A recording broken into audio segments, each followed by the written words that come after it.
All right. Welcome to episode 68, first episode of 2022. The best day of the year!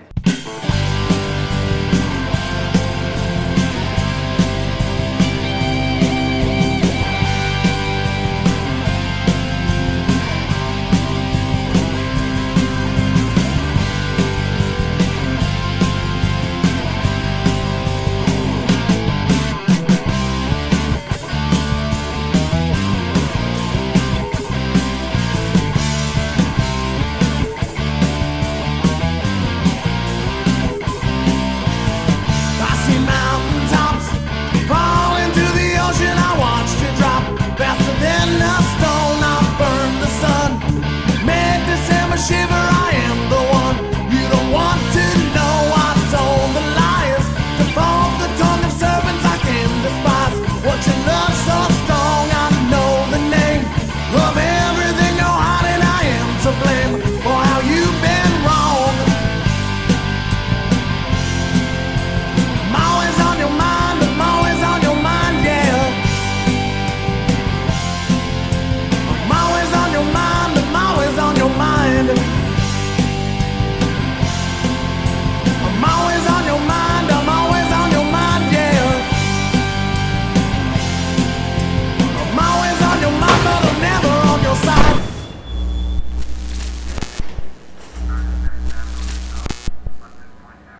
Boom! It's the first video ad in Snakes in the Fatman history. Look at it. Look at it! That right there is the best coconut substrate on the fucking planet. Look at this right here. This is also the best coconut substrate on the fucking planet, but it's in a bag. Now this right here is the best coconut chip on the fucking planet. However, it's in a bigger bag. Brick, small bag, bigger bag, whatever. Raptor chip is hands down the best substrate for your reptiles. It's the only substrate I actually use here at the Fat Cave. Why? Because it's the best coconut substrate on the fucking planet and I've been using it for years. And JT Tomlinson, one of my very best good friends, is the president of the company. Want to know something else that JT started? The Reptilution apparel company that gives 100% of the profits it receives back to the reptile community. There's always people and organizations in this hobby in need of some kind of help, and Reptilution is being proactive in giving to USR, Herb's Family Fund, anybody in the community that experienced some kind of tragedy. JT, Reptichip, and Reptilution is there for them. You see anybody else being proactive like this? Let me answer that for you. No, you don't. Head on over to reptichip.com and pick up a bag, a block, a brick, a box even. They're doing boxes. Boxes of Reptichip now. Pick up a Reptilution shirt if you're feeling sexy. A lot of fun stuff. They got it all there. Red Line Science, tools, shit scrapers. They got everything. It's a one-stop shop, man. You can buy your reptile shit and clothes. Same place. In February, Eric Marksteller will be here, and he just happens to be the Northeast distributor of Reptichip. So I'm looking forward to seeing how things are done on the distribution end of the whole Reptichip operation there. Again, go buy a brick, a bag, a box, a shirt, whatever. Just get on it. Reptichip.com.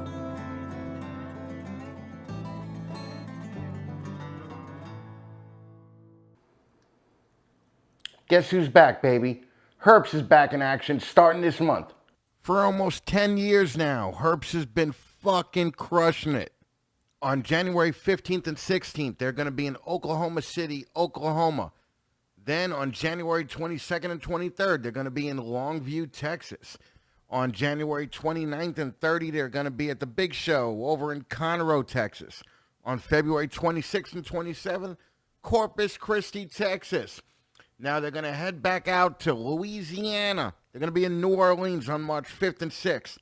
They're going to do a little home show in Bryan, College Station, Texas on March 12th and 13th. Going back to Louisiana on April 2nd and 3rd. They're going to be in Beaumont, that's right, Robert Powers, Beaumont, Texas on April 9th and 10th. Then they're going to be in Temple, Texas on April 16th and 17th. And then they're going to be in Austin, Texas on April 23rd and 24th. Do me a favor and go to herbshow.net and tell Lori and Sean what a fucking incredible job they've been doing for the last 10 years. If you have any questions about getting tickets, how to vend, how to attend, it'll all be answered there, man. herbshow.net. All right, pretty cool here.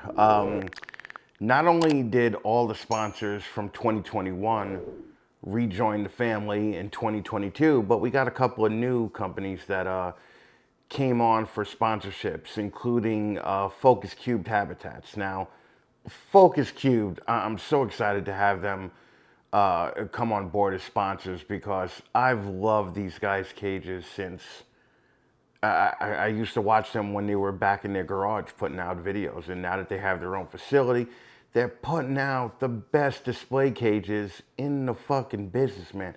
I bought a couple, spoke with Steven and Ashley, and next thing you knew, they came on board for sponsoring, and I definitely want to thank and welcome Focus Cubed Habitats to the mix.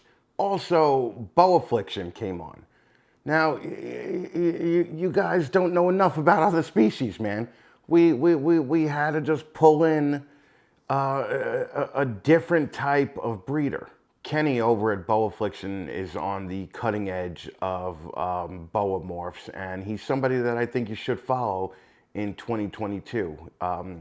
Diversify, people.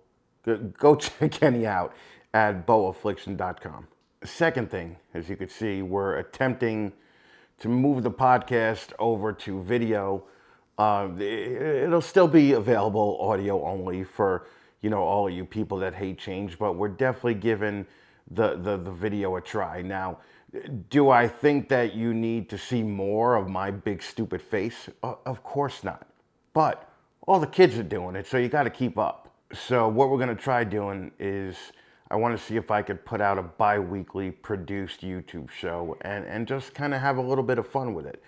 We got some ideas percolating, and it's definitely going to get better from this point. I already know my lighting is a mess. There's a couple of things I'm going to have to buy to bring into the studio here to make it perfect and make it very Cusco cinematic-like. But we're going to give it a shot, and like I said, just going to have fun with it, and hopefully it's like a new avenue to kind of bring you guys in and kind of make you laugh throughout the whole thing. Third thing is hell has officially frozen over, and this month I am starting a TikTok account. I've been making fun of TikTok for the last 2 years, but somebody brought to my attention recently that TikTok was made for idiots like me. And if I could do little 45-second to minute-long videos that'll make you guys laugh, why the fuck not, right? So I figure I'm going to give TikTok a try. So go over there and I don't even know what they call it. Subscribe or follow me. Snakes and the Fatman. At TikTok.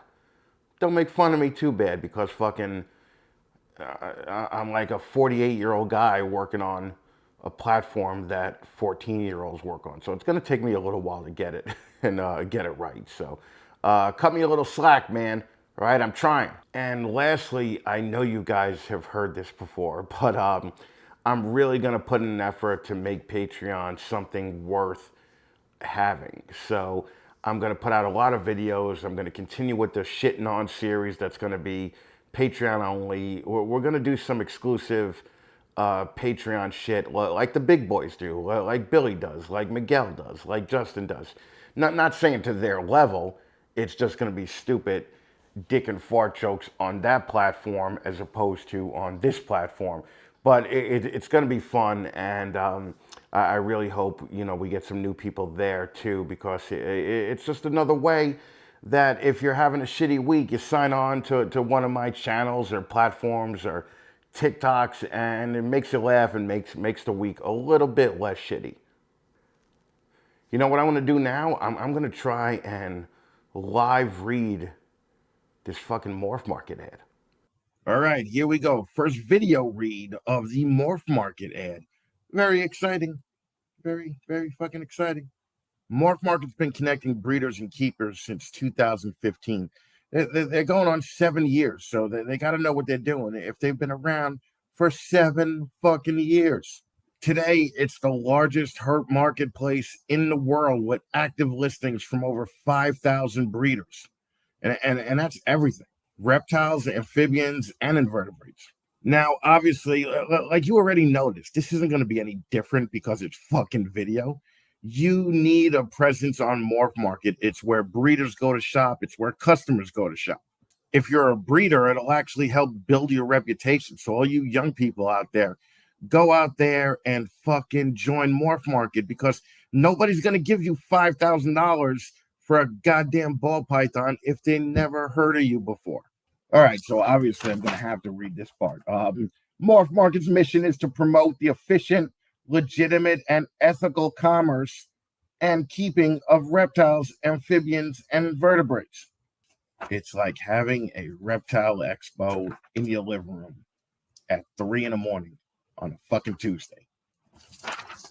So what I'm going to do is I'm going to continue reading here because this is new stuff. So Morph Market has many new features planned for 2022 to help you market and sell your animals. But their mission is not just to provide a platform for you to buy and sell, but software services that support the entire life cycle of breeding. This includes tracking, planning, breeding, and marketing your animals and brand. This last Christmas, Morph Market celebrated the birth of little baby Jesus by unlocking access to the new inventory management interface, which has been built from scratch with a professional design that you will love. You'll love it. This will make it a lot easier to input and manage your animal data. This month, many new features will be added, including customizable columns, bulk actions.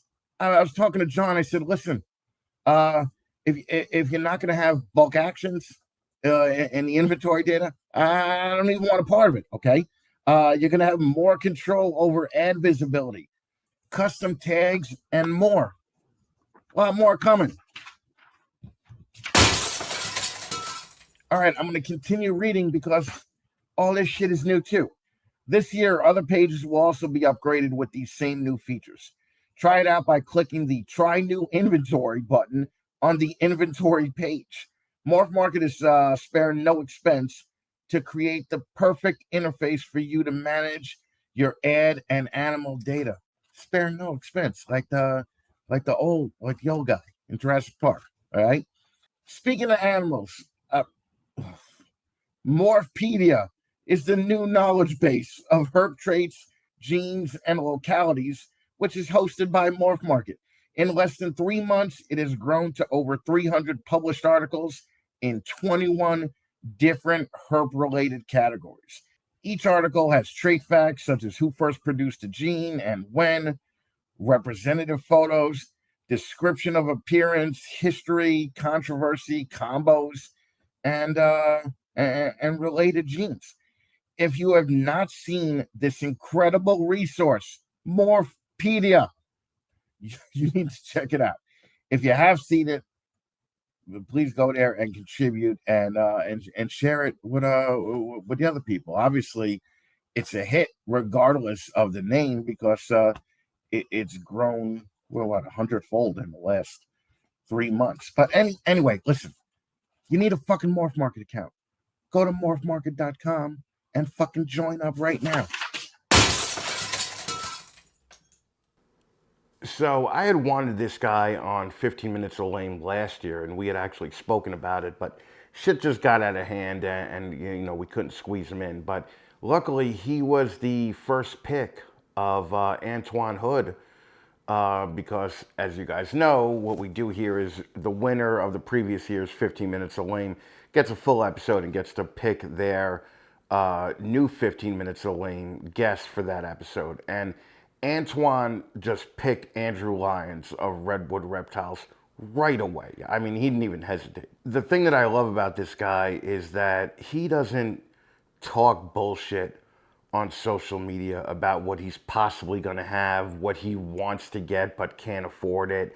He just fucking went out, spent the money on the animals that he knew he needed to make an impact in the industry and just started doing it. And he's a quiet guy. He's just the coolest fucking dude, and I really enjoyed having some time with him. So I hope you guys like him too. This is my 15 minutes of lame with Andrew Lyons from Redwood Reptiles.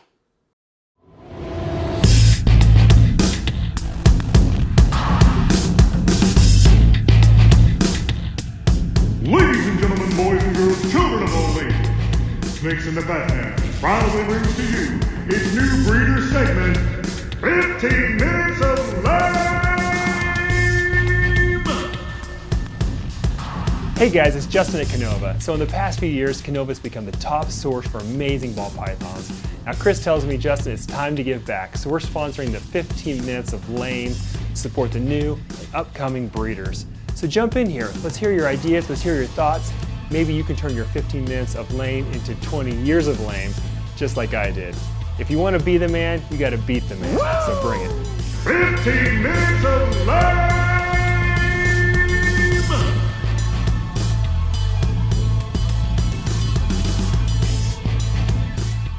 So what's up, everybody? I have Andrew Lyons here from Redwood Reptiles, who's handpicked by the winner of the 2021 Snakes and the Fatman 15 Minutes of Lame contest.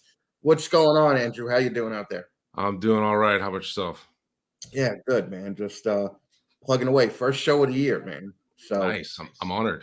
yeah, I'm fucking happy to have you here. We had spoken last year, actually, about getting you on. We did. And then there was just so many. I don't want to sound like a dick, but there was a lot of people that were trying to get on. So you would have been on this year anyway. So, So but Antoine yeah, wasted Antoine. his tick, is what you're saying. Yeah, well, yeah. But if a hot girl was going to come on, I was going to bump you no matter what. I mean, I fuck it. understand that. If a hot girl was going to come on this one, I would have bumped you, and I would have just been like, Antoine, I can't do it, man. And I respect that. So, all right. So you know how this works. We got 15 minutes on the clock, and we're starting it now. All right, we're going to change it up a little bit with the first question of the new year. So, what's with the name? The name, I gotta be honest, I'll give you like a 6 out of 10 on the name, because it's kind of like Sons of Anarchy-ish. It's kind of like where you live, so I get it. So why Redwood Reptiles? Well, unfortunately, I didn't even think about that until Jerome from No Limit started bringing it up. And every time he sent me a message, he'd play the Sons of Anarchy theme song, which I didn't even watch that fucking show. But no, it's not a great story. It's I had a holster company in 2012 that I started. I did that for about 5 years. And the name was Redwood Tactical. And the name Redwood just came from an inside joke with some work people. And yeah, I haven't been able to elaborate much more on it than that, but it doesn't have anything to do with the show, I promise. Okay. But you're in Northern California, right? Or Central? No, I'm in Los Angeles. Oh, no, I didn't know that. I thought you were way up north. No, by Jerome with the Turlockians? Yeah. No. I thought you were by Cusco and all those other guys. Oh, no. So you're right smack dab in the middle of LA, huh? Unfortunately, born and raised, haven't been able to fucking leave yet, but Yeah. Where in LA are you? right now I'm in like Downey area. Okay. Just north of Long Beach, but I grew up close to LAX. So Yeah. No, I was in Hollywood for years and years and Yeah. years. So all right, so the Redwood doesn't even have anything to do with where you're. has nothing to do with anything about where I'm from. The snakes, nothing. It's just ambiguous. I'll let people decide what it means, but yeah. All right. Well, It's a shitty answer, so I probably get a 5 now for the name. Well, yeah. Well, actually, I was gonna bring it down lower than that, but my next question, you fucked it all up. I was like, what if you move? But apparently that doesn't matter because it don't give a fuck anyway. You just I'm ready to rock. Yeah. All right.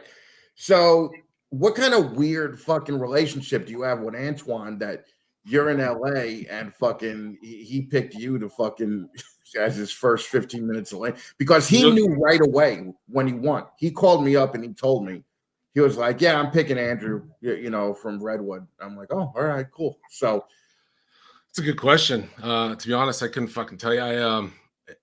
I'm happy he did though, because now if I shit the bed on this episode, you can just all blame him because he picked me. So, but I had won a snake from him in a raffle about a year and a half ago, and he actually hand delivered it. And when he came over that day, we just talked for like 4 hours, like a couple schoolgirls, and we just got along and been kept in touch ever since. And easily the closest friend that I've made in this hobby. Really? You talked about ball pythons for 4 fucking hours? No, we talked about ball pythons for about 15 minutes, just like any other snake breeder conversation. It always ventures off into some other bullshit. But yeah, no, so it wasn't about snakes, but that's how we met. Cool. Okay. Now 1 year, right? You've been doing this for about 1 year, I think, right? Just under a year and a half, yeah. Okay. So why in the fuck would people buy from you when there's 30 other people out there that they could buy from that are established? Honestly, I'm dreading this question. I guess the right answer would be, the quality and the money I've invested and how I take care of my animals. But the fucking reality is I'm usually hard up for cash, so I'll probably cut you a deal. Oh. So just fucking hit me up and I'll work with you. Oh my God. I think you got the best answer. You got the best answer of the year already, I think. Oh shit. All right. That is fucking great. And you've put some money into it, right? Because I see the stuff you're putting out and it's all double head, puzzle, pied, clown, shit like that. So you definitely dumped a little money into it, right? I did. Actually, like a retard, I liquidated my 401k. Oh my God. I knew you'd fucking hate that. What are you doing, man? Are you crazy? Taking fucking risks. Honestly, I've always been I had the holster thing. I had something before that. I've always just had that mindset trying to work for myself. Right. And I know this is a random, weird industry to do it in, but I just got the itch and I got obsessed with everything and started absorbing all this information. I looked at it from a business perspective, monetarily, and what I could sustain and if I liked it, and I just went for it. But yeah, I think the first year I dumped about 120 to 130K. Oh my God, you're borderline retarded, my friend. Gee, you got some fucking balls to be doing that shit. Like you're liquidating your 401k. Or I'm just fucking stupid, but either way, it's that goes with the retarded thing, man. Jesus Christ. Well, so you put about 130, 150 in over the last year. Yeah. How much have you made back after a year? I actually wrote it down because I knew you'd ask. 26K. Made 26K back. 26K back as profit wouldn't necessarily be bad, but that 26K isn't all profit, right? It's all like you're a ball python guy, so you're gonna do stupid shit with the money, like buy other jeans and fucking put new shit into it, right? Exactly. And then be in the hole for 6K to somebody else that you pay off. So it's like perpetually in the hole. And are you married? No, I'm engaged. Okay. Oh, geez. What does your fiance think of this shit?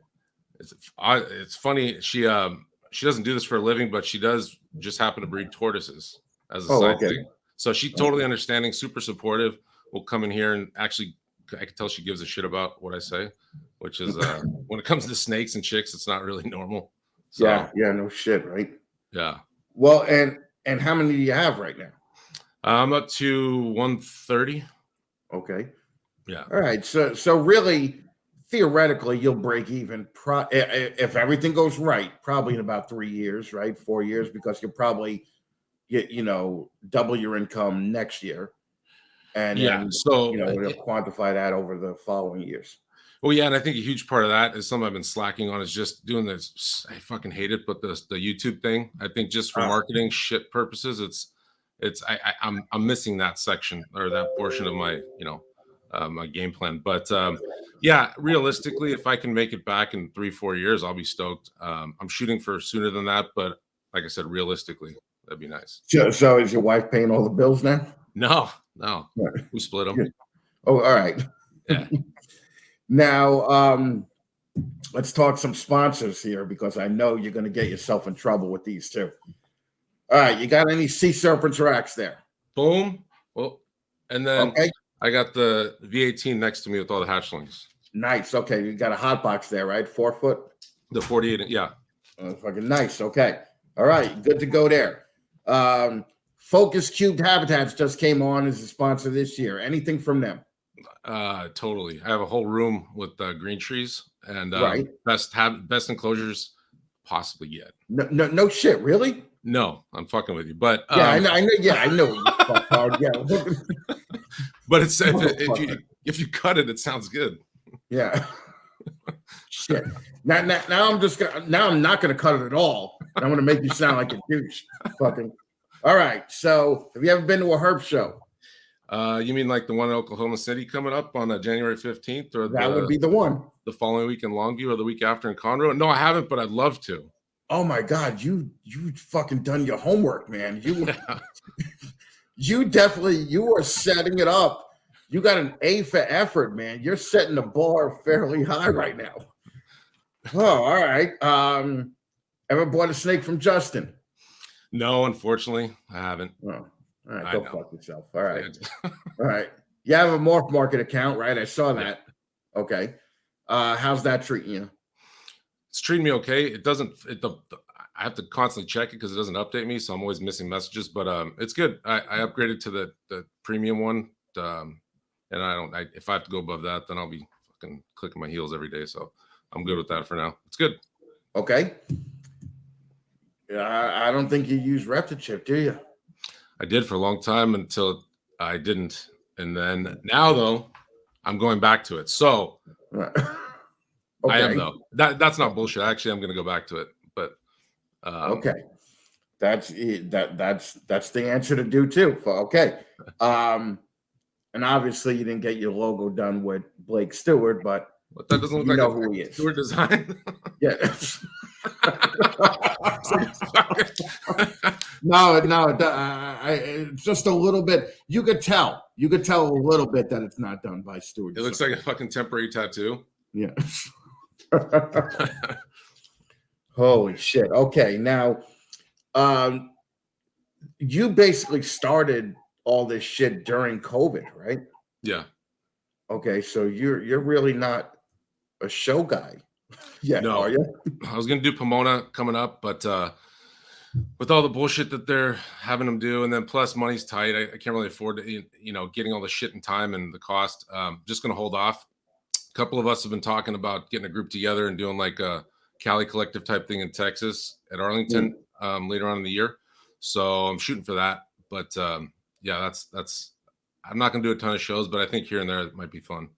Okay. Who is gonna be in your Cali collective? Which is a super gay name. And I don't even know why I just said that because it's embarrassing to everybody that I mention in this now, but I don't know yet. Now I'm afraid to say, but I was talking to Antoine Jerome, maybe KG&D over Bomb Projects, hit them up. There's so many California breeders that it just depends who's ready to go.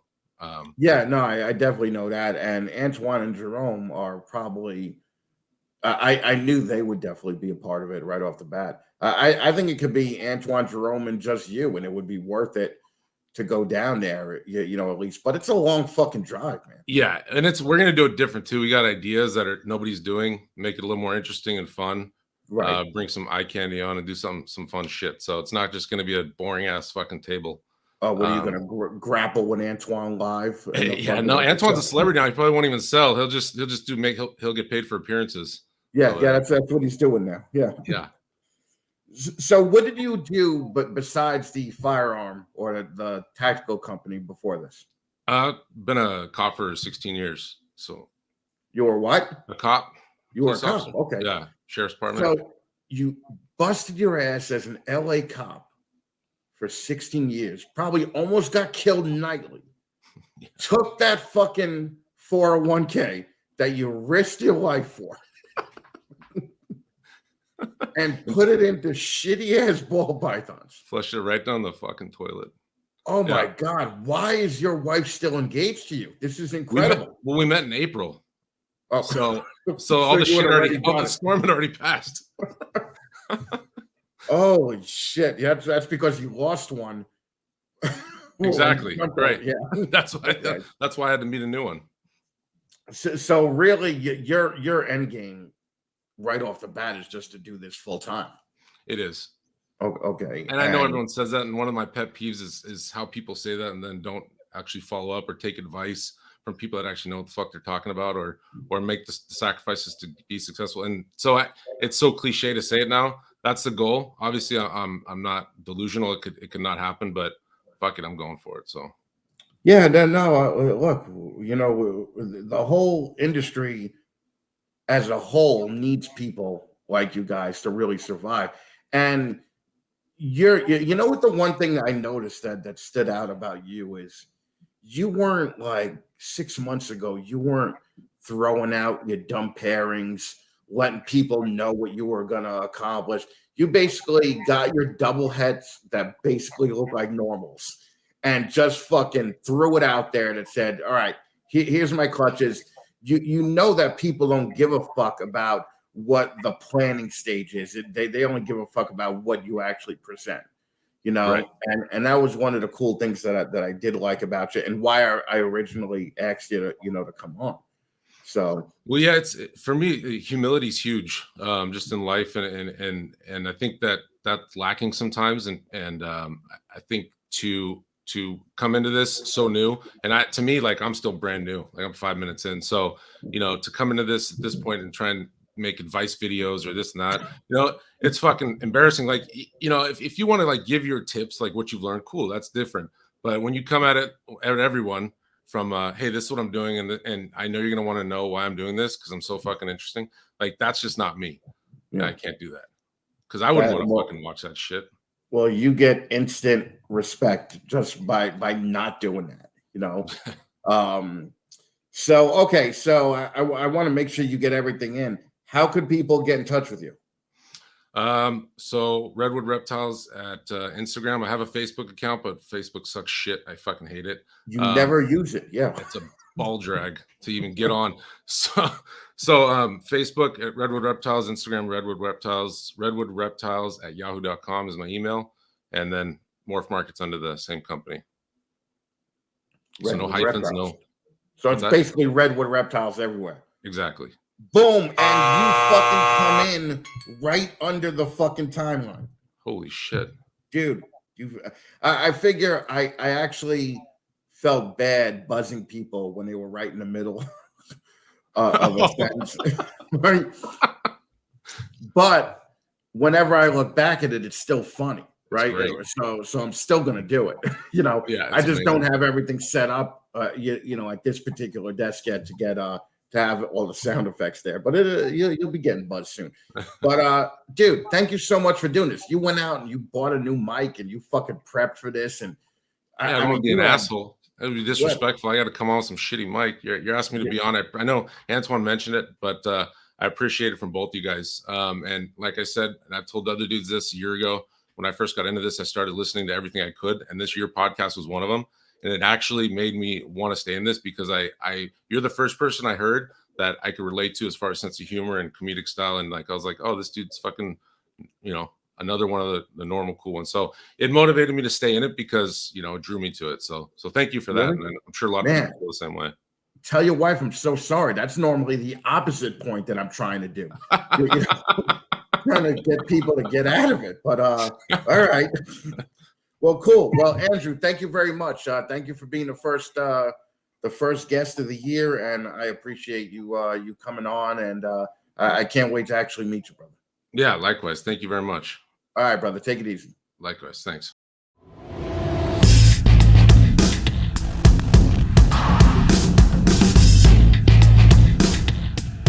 Ladies and gentlemen, boys and girls, children of all ages, Snakes in the Batman proudly brings to you its new breeder segment, 15 Minutes of Lame!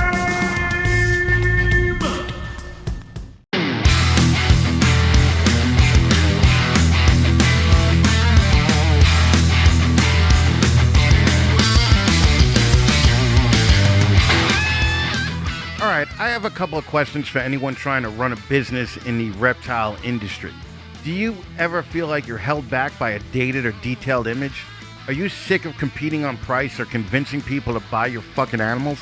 Are you ready for a change? but not sure where to start. Stewart Design guides ambitious companies to discover and share their meaningful difference and empowers them to reach their greatest potential. If you've been listening to me for a while, you probably know my man Blake Stewart at Stewart Design. If not, I'm certain you've seen the waves they're making within the industry. They've worked with the biggest and baddest players in the game. Stewart Design rebranded ball python extraordinaire Justin Kabilka over at Canova. They also created the brands for Amos Reptiles, my boy Zach Nava, Garrett Hartle with Reach Out Reptiles, as well as many, many more. Not to mention the rebranding and all the work that Blake has donated to USARK just because of his love for the industry. Stewart Design helps take that dumpster fire shit of a logo you drew in Microsoft Word to a whole new level. Get your big boy pants on because this isn't a game. There are literally thousands of breeders and more coming out every day. So how the fuck will you stand out at Tinley or on Morph Market or at Daytona? Why should anyone buy anything from you when there are literally thousands of other dickheads out there selling the same stuff? If you want to run a real business and not some part-time fucking hobby, you have to stand out and look the goddamn part. If you give a shit about your business and want other people to give a shit about it, get a hold of Blake Stewart over at Stewart Design. Stewart Design is a professional branding agency. Just check out their website to see the list of major national and international awards that they've won. And besides creating kick-ass logos, Stewart Design also designs and prints everything you need to crush your next show, so you don't look like another fucking reject. Business cards, stickers, flyers, table covers, banners, you name it, they got it. Visit sdidentity.com or email info@sdidentity.com to learn more. That's info@sdidentity.com to get started.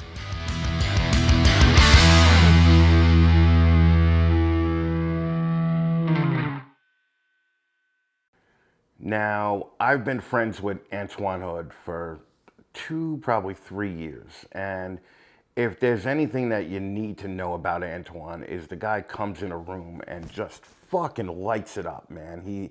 He's probably one of the more popular up-and-comers, in 2021/2022, because everybody knows him.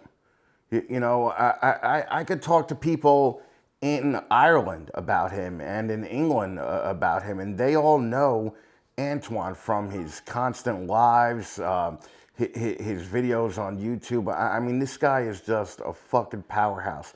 And he immediately jumped ahead in the 15 minutes of lane contest, even before the collusion, the Canadian collusion, and he just crushed it. I mean, he was ahead of the second place winner or the second place runner-up by hundreds of votes, and right away. So, as you guys know, we basically had to call the contest, but Antoine was so far ahead that it was obvious that he was the clear winner. And the bottom line is that he's probably the one up-and-comer that the bigger guys should actually be a little bit afraid of, because Antoine is doing it right. Here's my one-on-one with Antoine Hood, High Desert Pythons. Hey, just want to say a quick congratulations to Antoine Hood from High Desert Pythons for winning this year's 2021 15 Minutes of Lame contest. Antoine, like I said, when you were here, you're the lamest of them all, and I really appreciate you as a friend and really excited about what you do in the future. It's been an awesome experience sponsoring this, and I love seeing all of you up-and-comers, and I look forward to seeing you more in the future. All right, everybody. I have the winner of 15 Minutes of Lame 2021 here. Antoine Hood, High Desert Pythons. What's up, brother? What's happening, bro? I left my air horn, man, so I'm gonna need you to edit that in here. It's okay. I'll put in a couple of air horns. It's all good. Fuck yeah. But I'm not totally set up here, so we'll do it in post. Okay. So, but yeah. So talk to me. I mean, what's going on? Like, did you quit your job yet or no? On it. I got another 20 months or something until I'm done completely, but I just got to make sure, man, that child support is still alive for another year. So Oh, We gotta, okay, all right. we gotta kick that thing in there, man. Something about those fucking court orders, man. It just, Yeah. I guess you gotta follow them or go to jail or something. I'm like, Yeah, no, I heard that. my booty's too big for jail. So now, when you're in an Uber, right, or when you're driving somewhere with somebody new, what do you tell them that you do? Are you a snake breeder, or are you still, an airplane mechanic or whatever you're doing during the day? I'm a snake breeder, man. I'm now at the point where the aircraft stuff is like my side hustle now. So this is my main job and my main source of income now. So yeah, I didn't think that this would happen anytime soon, but last year during the pandemic, I had like 8 or 9 clutches, man, and I matched my salary. So I was like, man, fuck it, we doing it full time. We doing this thing, man. So I invested about half of it back this year. Acquired a bunch of stuff, man. Some dope collections I got out of it. Spent a bunch of stuff locally in California, and yeah, man, just ready to make some crazy stuff the next couple of years. And did you actually cut hours at your main job, or? Oh no, it's still full time, but I put just as much time in the snakes as I do at the aircraft job. So even my son being here, he got here at the end of May after he graduated high school. I'm still in there just as much. He just does all the shit scrubbing out of the toes, and that's it. So Now, is your job 9 to 5, or is it later? What do you do? 6 to 4. 6 to 4. Okay. So I get out at I get there at 6 a.m. off by 4, and then from 4:30 to 8:30 p.m. I'm teaching martial arts. So I'm teaching kids kickboxing, kids jiu-jitsu, adult kickboxing, adult jiu-jitsu. So that's Tuesdays and Thursdays. So those are my martial arts days. And then Monday, Wednesday, and Fridays, I'm right in the snake room, spot cleaning, changing waters, taking pictures, doing stupid Instagram reels. And so, well, now, and when you do the snakes, well, like you said, Tuesday, Wednesday, and Thursday, or what days do you do it? Monday, Wednesday, Friday. Oh, okay. So you're in the snake room 3 days a week, like probably going at it hard, right? And then the other 4 days a week, you got your son running it, or what's going on with that? So he does. So the days I'm not around, like even on the weekends too, if I'm going for fights, he does all the spot cleaning and water changes and things like that too. So I change water like every other day now. So I'm kind of OCD about it, because I realized that, early on I was breeding a lot of my snakes that had like RIs and little problems like that.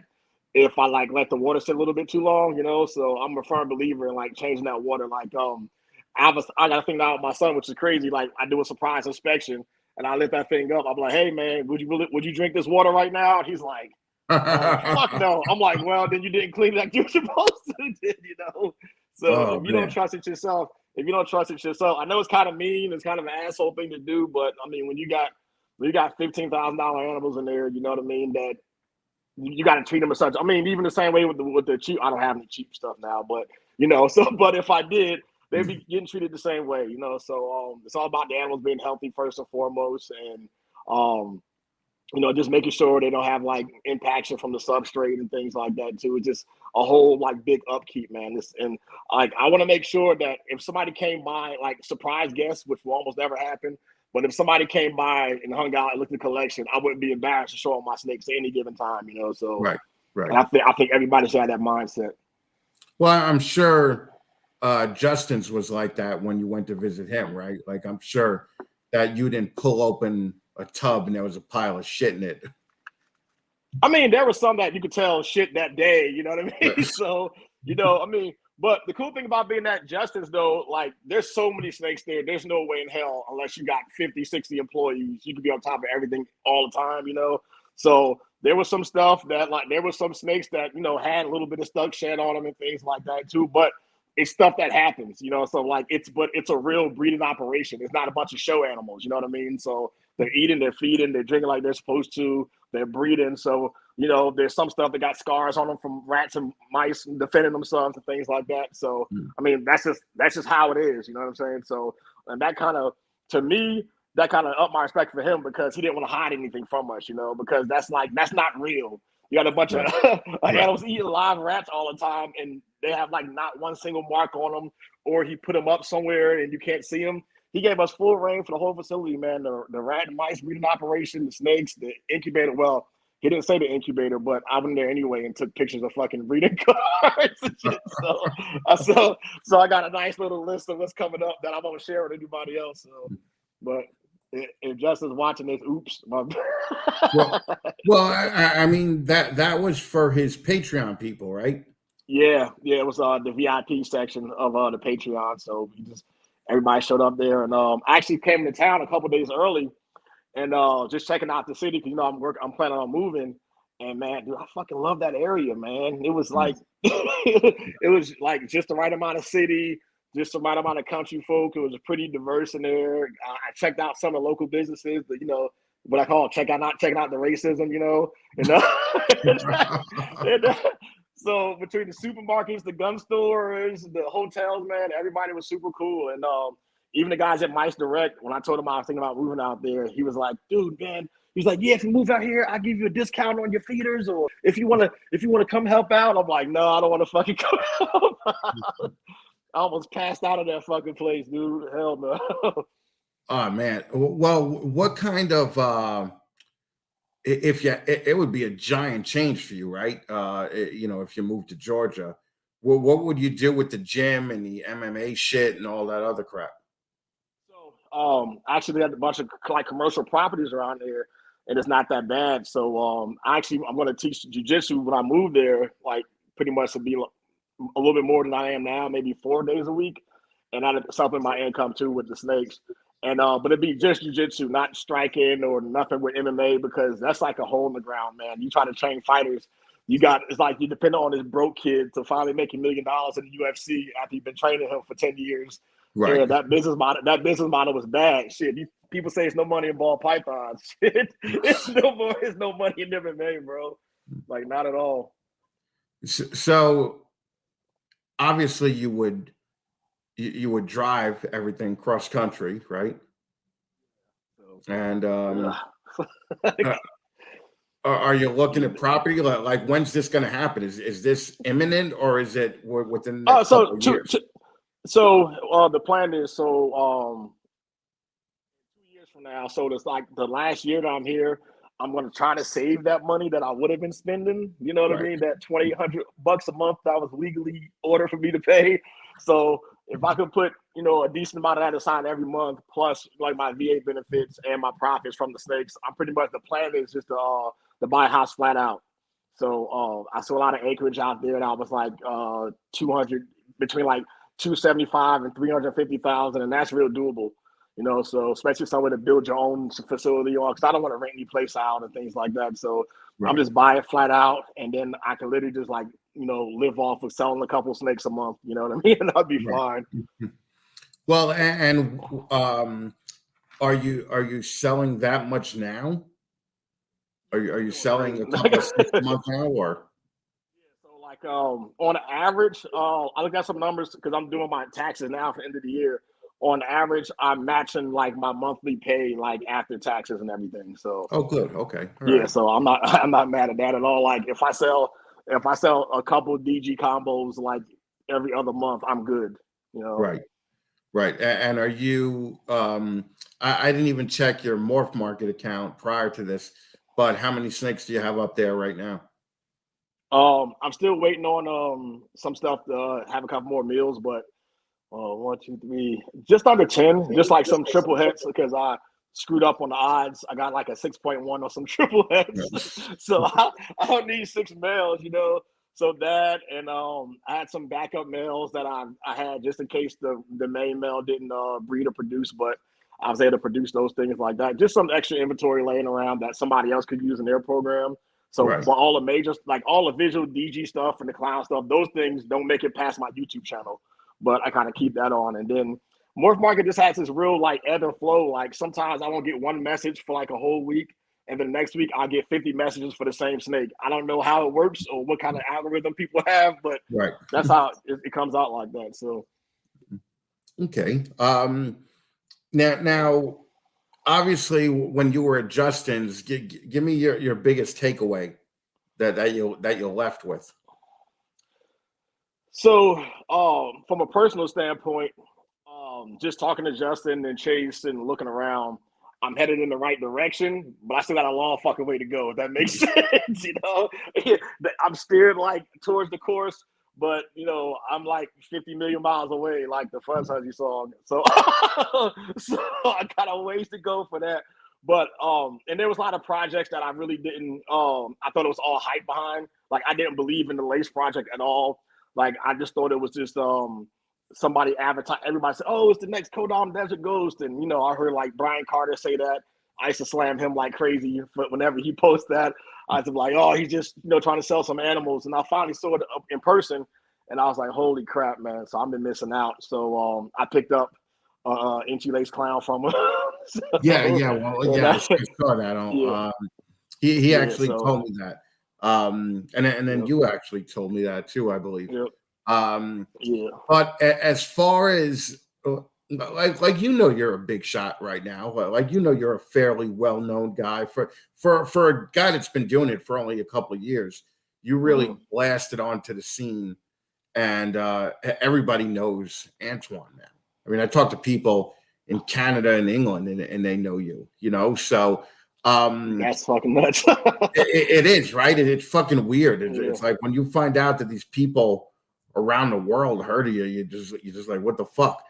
But in your opinion, because I'm just curious, where do you see your place right now? Like, would you say you're the 20th best guy? Would you say you're the 5th best guy? Would you say you're the 100th best guy? Where's your ranking, of yourself in the ball python world? Well, as far as like production, I wouldn't even say I'm in the top like 500.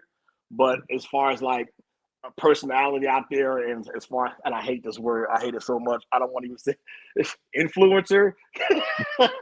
I'm probably I would say top 20, top 25, because sitting around watching everybody else come along and do their thing from the very beginning, like YouTube with Brian Barczyk, and then watching like how Miguel came apart, I was kind of in the cut, still involved with everything, but never put my face out there because I didn't want to be the person to try to put out content where I was just like parroting what people were saying and regurgitating people's stuff, because I can tell when I'm watching somebody else's channel that they're full of shit and or who they've been following, because I watch those people too. So sometimes people don't even try they come out and make a video and completely plagiarize what they just heard in like Billy's video or Justin's video like 2 weeks before that, and just delay their stuff that way, man. And I just thought that to me, that wasn't organic. So I wanted to come out and just kind of share my love for what I like to do, because I've been doing it for a while now, but also it was never to be monetized, like even though I got monetized in 3 months and all the stuff like that, it was just to kind of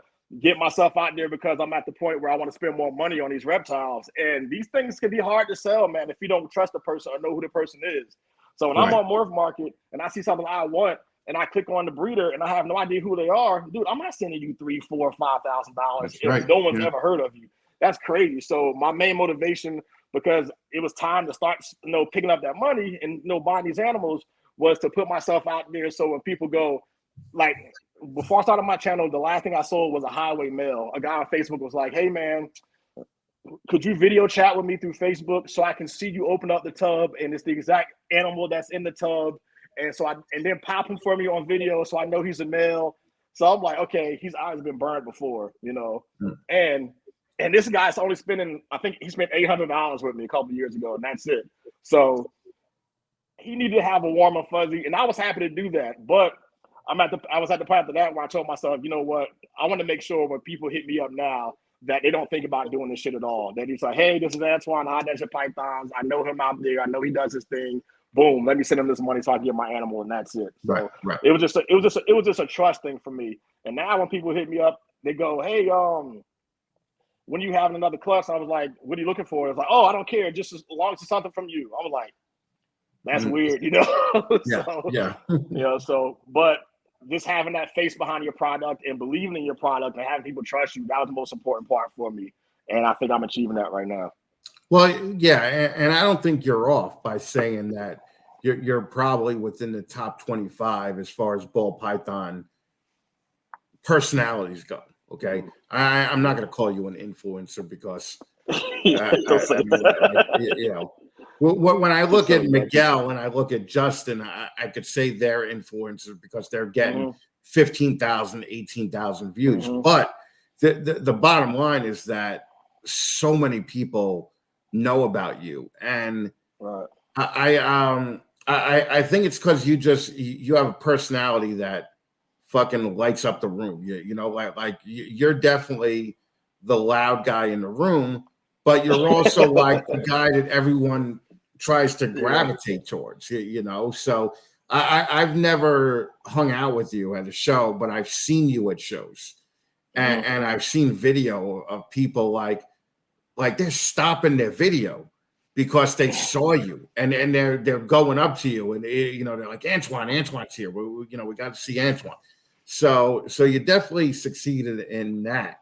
And I remember you said on your 15 minutes too, when you were up and coming with the Instagram and the YouTube and all the other shit, you would actually take people's phones and and subscribe to to your channel or whatever. I still do, man. The countdown is here. That's the only goal so far in 2021 I didn't reach was 5,000 subscribers. I'm like 150 off, so I'm still snatching phones, trying to hit that, man. But it's still like I think by the time this airs on the 1st, I should be there, if not really close. But as far as like my list of goals for the year, that's the only one I haven't scratched off yet. So I'm still grinding that out. And as far as money goes, as far as YouTube, you're putting out less than you were, at least when you did the 15 minutes. But you might actually be making more off the YouTube. I mean, is that a safe assumption to make?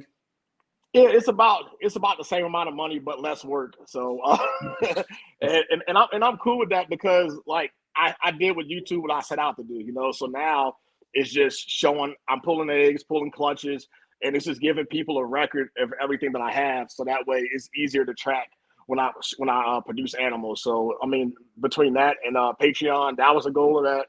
And yeah, man, it's working. So I'm not doing the lives anymore. Like I think the Wednesday lives and like all the YouTubers doing lives is kind of saturated, but there's also people that's doing it right now. There's people that have Wednesday and Thursday shows that's getting the right people on and asking the right questions.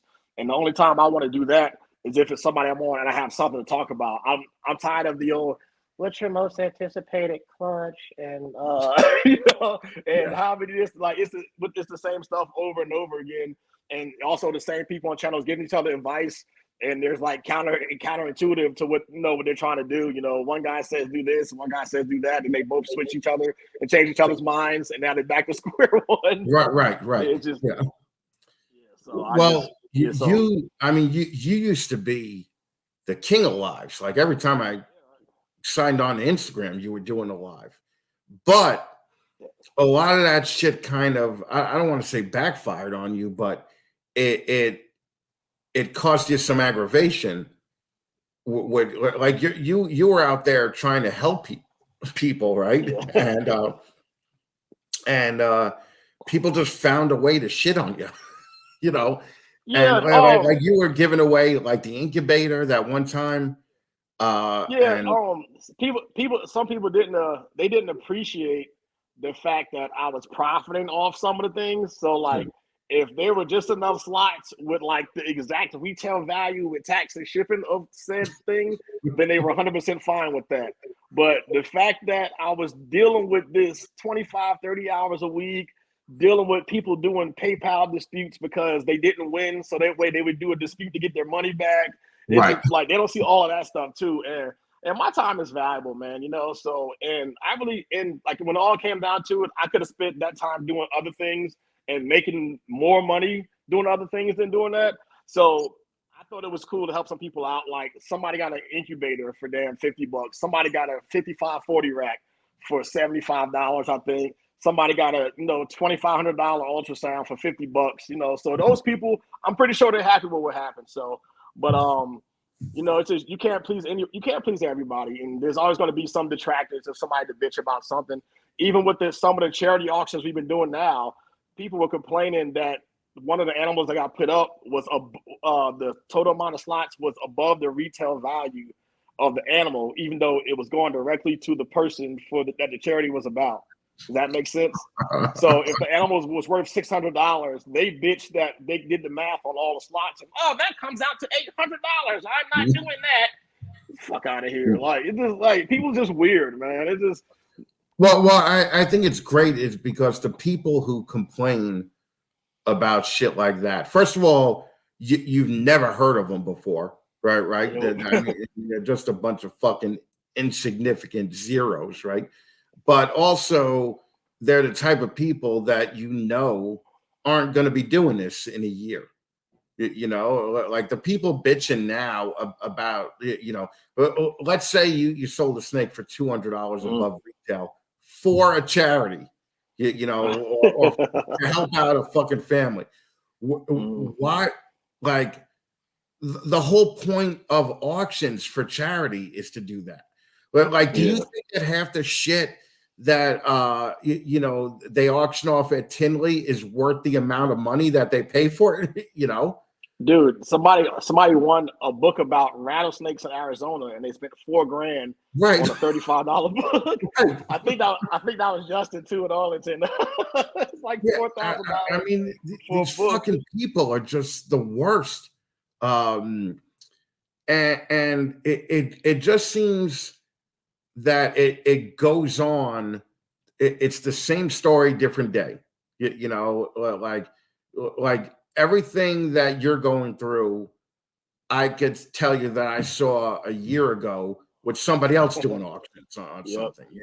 So people really have to get a grip as far as what a charitable thing is, and you do a lot of shit for people out there, so it's kind of like a big deal because everybody else is not doing a lot of shit, Dude, what set everything off was when you were talking the US ARC episode. Mm-hmm. It fucking scared me, bro.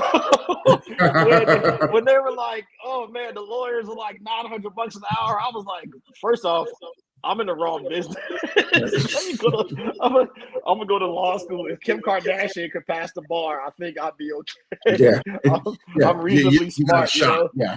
So no, but I think that really set it off for me. And at that point, I decided that any way I can help, like help fighting these laws, because a lot of people.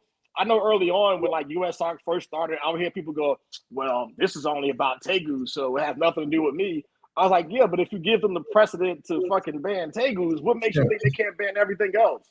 That mentality is crazy. You sound just like the person that's like, oh man, I'll never get HIV. I'm gonna be raw dogging these hookers till the day is done. You're gonna be pissed off, man. You keep trying it. So that was a wake up call for me, man. So I've been grinding ever since, bro. I remember Sean Bradley used to bring this up on Bullshit, where tick people would always give the ball python people a hard time. Yet the ball python people were contributing way more than retic people to US ARC and shit like that. So it's funny because the people who are in the industry, like they're in the most dangerous sectors of the industry. Let's say typical people or tegus or all that. They need the help of the ball python people, because the ball. I mean, what would you say? Like compared to the tegu community, let's say, the ball python community is what 50 times what the tegu. Probably that. Yeah. So I mean, just the numbers. I would say the retic people. I would say ball ball python people are probably about 10 or 15 times larger than the retic people, you know. So the ball python people, I think, are holding up a lot of the industry right now. And not to say that the ball python people aren't fucking cunts, because so many of them are cunts, you know. But the ones that are doing well are I think throwing some money back towards USR, towards things like Herb's Family Fund. I mean, the problem in Texas, a year ago with the snow, a lot of people just came together, and a lot of it is the ball python people more so than anybody else. Now, as far as, like, I don't give a shit what you're producing, but you do have a lot of triple head shit, right? And you do have, it's a lot of double visuals and double visuals plus, plus one or whatever. How quickly are you selling out of heads now? Because everybody's going after the triple heads now. Well, all the females I'm keeping, so So I don't know how much room I'm gonna have in the corner of my room, and either like shorten my tubs or something. But yeah, all of my possible quad heads and triple head stuff, that all the females are staying with me. So yeah, I'm about planning for the future now. I've watched so many. I got a little echo in my ear. I got so many projects along the way that's been like people just trying to add on to it, and just like, simple codoms and one, recessive, or, 2-3 gene codom combos that the value on them goes by so fast, you know what I mean, over like 1 or 2 years. But I foresee a time where when we look into our racks, you're going to see 3, 4, and 5 gene recessive females. And if you don't have that, then you're not competing with everybody else, So like, I know, like, I didn't come in here to be a placeholder, just to be a guy. Like, I've never been like a run with the pack type of person. I'm the type of person where the main goal is when you show something on Instagram and you go, man, I bust my butt producing this, and then I show something on mine, you almost want to delete your fucking picture. That's how good.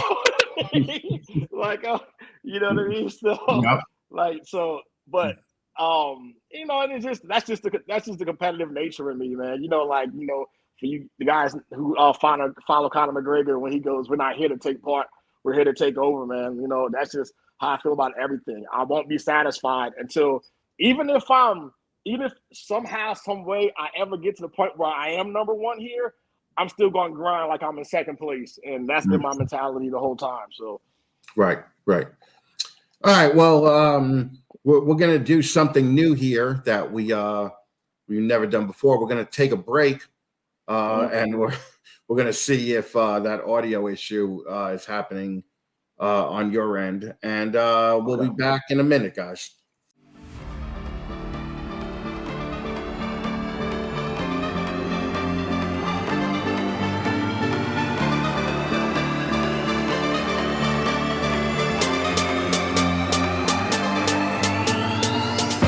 How fucking thrilled am I to have Focus Cubed Habitats joining the Snakes in the Fatman family. They are literally the best display cages that I've ever owned. I was a fan of this husband and wife team of builders from when they were putting out these amazing pieces of fucking art from their garage. Stephen and Ashley have been keeping reptiles for years, and as experienced keepers, they understand how important your animals are in your life. Focus Cubed Habitats provide security and comfort for your animals while maintaining these insane, badass designs that everyone can appreciate. They give you the opportunity to make their home part of your home. You want options? They've got options. Every Focus Cubed Habitat is custom made to your specs, and you could choose from hundreds of options on their website. Too many options? Ashley and Stephen have a huge selection of blog-style articles and complete accessory fact pages on their website to help educate consumers about add-ons that will best fit their individual needs. Listen, at the end of the day, these fucking cages are showpieces. Every cage that Focus builds will be the centerpiece of your reptile room. Hell, they could be the centerpiece of your fucking living room. If you have reptiles that you want to display, look no further than Focus Cubed Habitats. You can follow them on Instagram, Facebook, and even fucking TikTok. Or just go old school and go right to focuscubedhabitats.com and tell them that the Fat Man told you to drop them a line.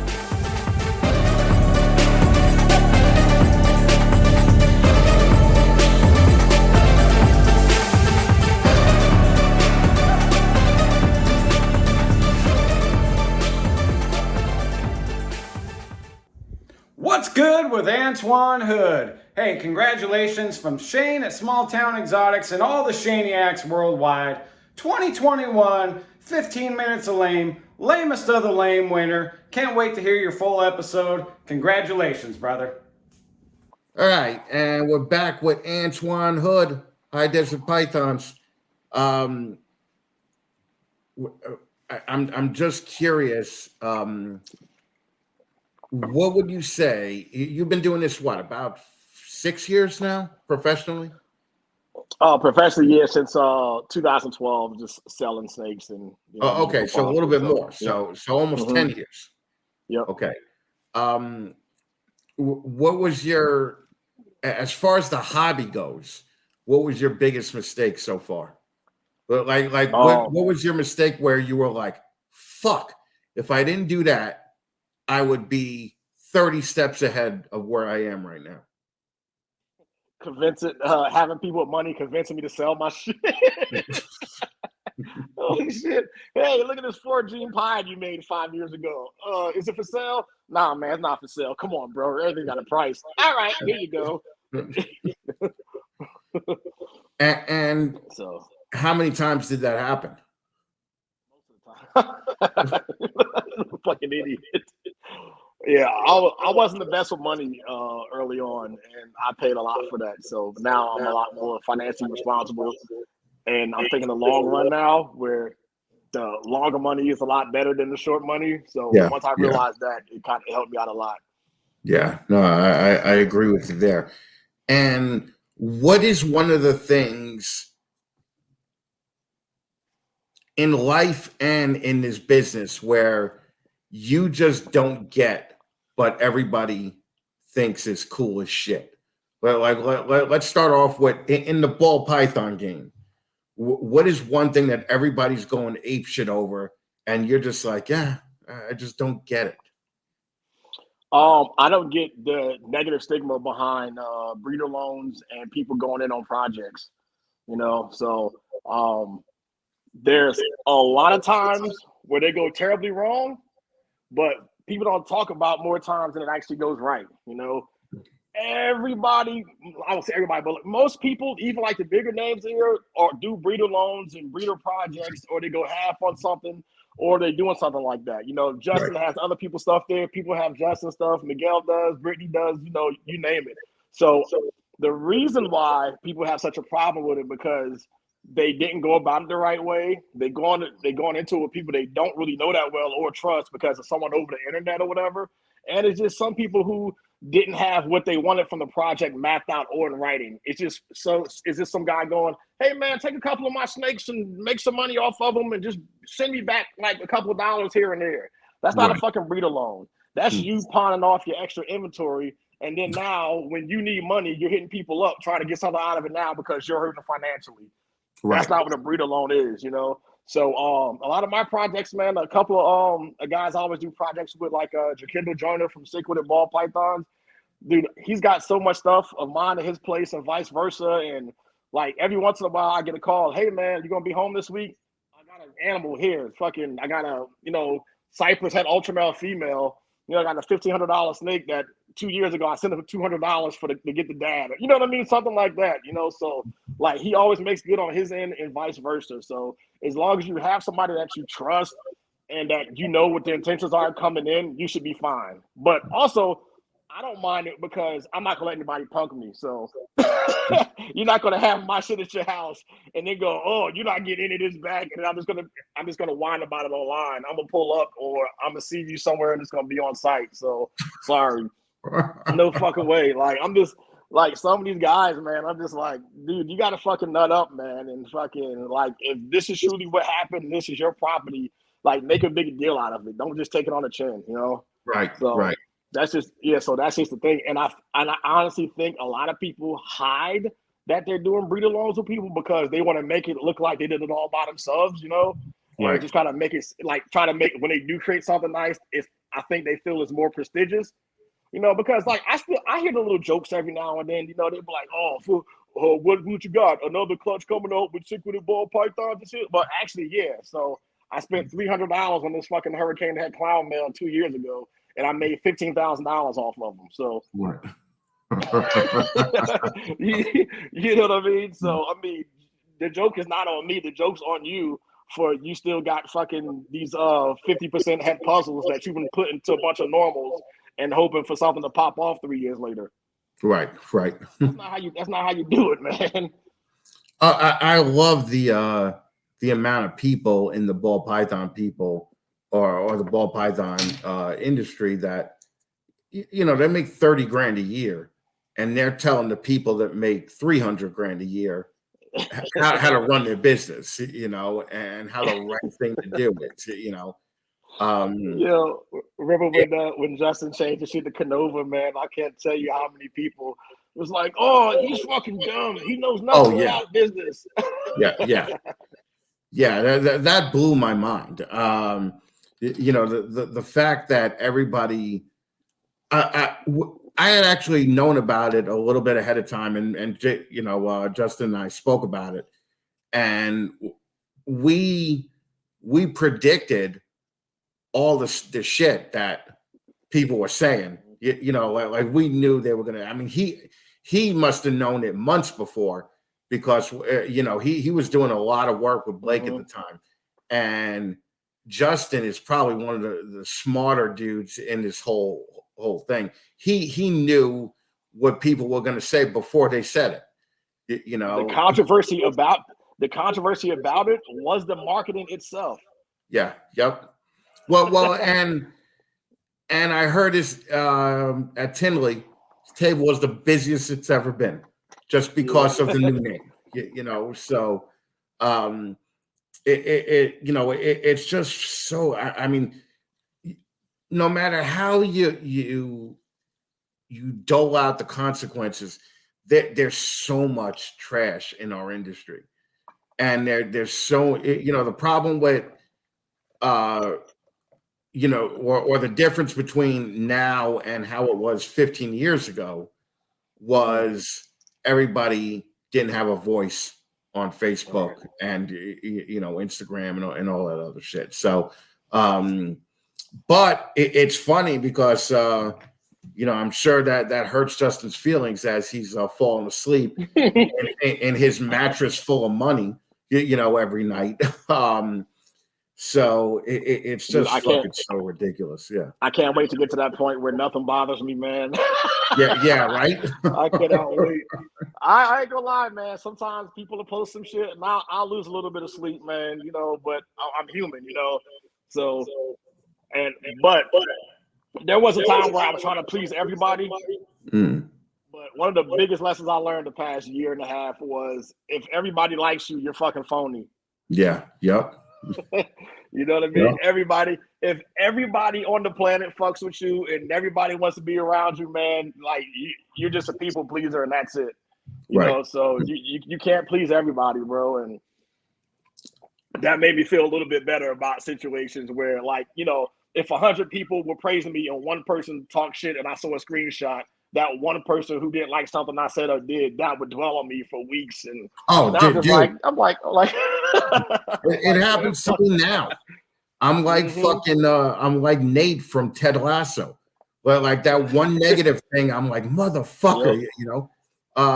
Well, and speaking of that, when we were running this contest, you know, this shit that went on this year, with people cheat. I mean, like, how much at the end of the day, how much were you aggravated about that? Because I know that you had a plan to do a campaign like Shane did, where you know, and you would talk shit about everybody. Dude, all the people that I thought were going to be credible threats, Like I had like storyboards written out for him and shit like that too. Dude, like I had studios rented out in Ridgecrest where I was literally gonna record songs about like I was gonna do a whole song about everybody in there and like a 4.5-minute diss track and just fucking shit on everybody. But I thought I was gonna have the motivation to do it, man. But it was like the only person I only had to deal with really one person like talking smack, and then I looked at his follower account and he had like 28 people liking his post and shit. And I was like, dude, I'm not gonna spend time messing with fucking that nobody knows. Shout out to James Lewis. What up, James? But,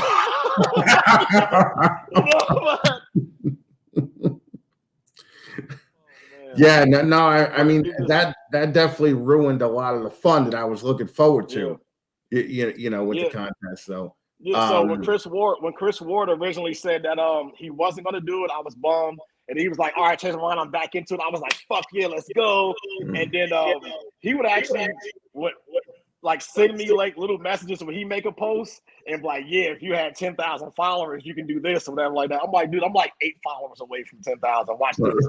And then come to find out they got rid of the swipe up feature back in October for 10,000 followers. So everybody can put a link on their story now. So I'm like, dude, I'm busting my ass for this shit just to do what everybody else. It's not even special anymore. But my Instagram is monetized now, so I get paid on all my lives now. So I mean, nice. that helped, you know. So now I'm trying to get verified, and Instagram said I wasn't important enough. They said, "So what do you do, like snakes and shit?" I'm like, "Oh my god!" so fuck Instagram. And then, you know, I thought, you know, there could be something there because, you know, Chris and I are friends, you know, like I respect him and we talk a lot too, you know, but I told him and Jerome, because Jerome was one of my best friends, and I was like, look, I'm coming for your fucking head, so it's fair game, just so you know. Right.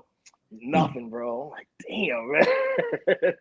Yeah, no. What I think it is you know, a couple of people had personal issues, you know, and they were backing out. And I felt bad for them, you know, anyway.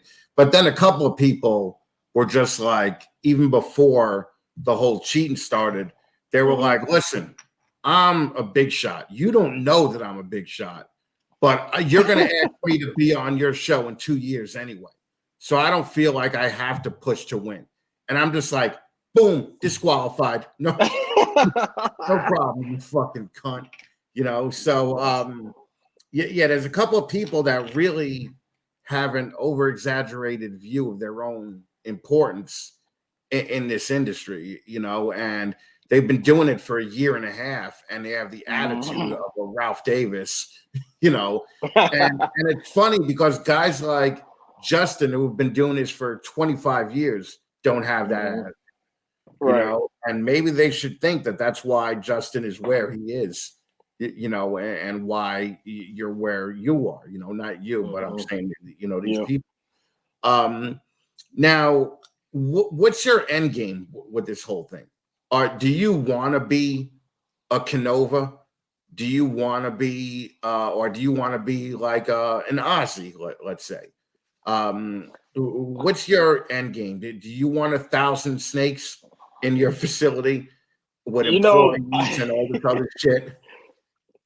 I ask myself that often, but I think I want to be to a point where I'm still hands-on my own snakes, because once I'm away from it and, you know, I'm always traveling and don't even see my own animals, I think I'm getting too big, you know. So I think if I keep it manageable, maybe 200 clutches a year.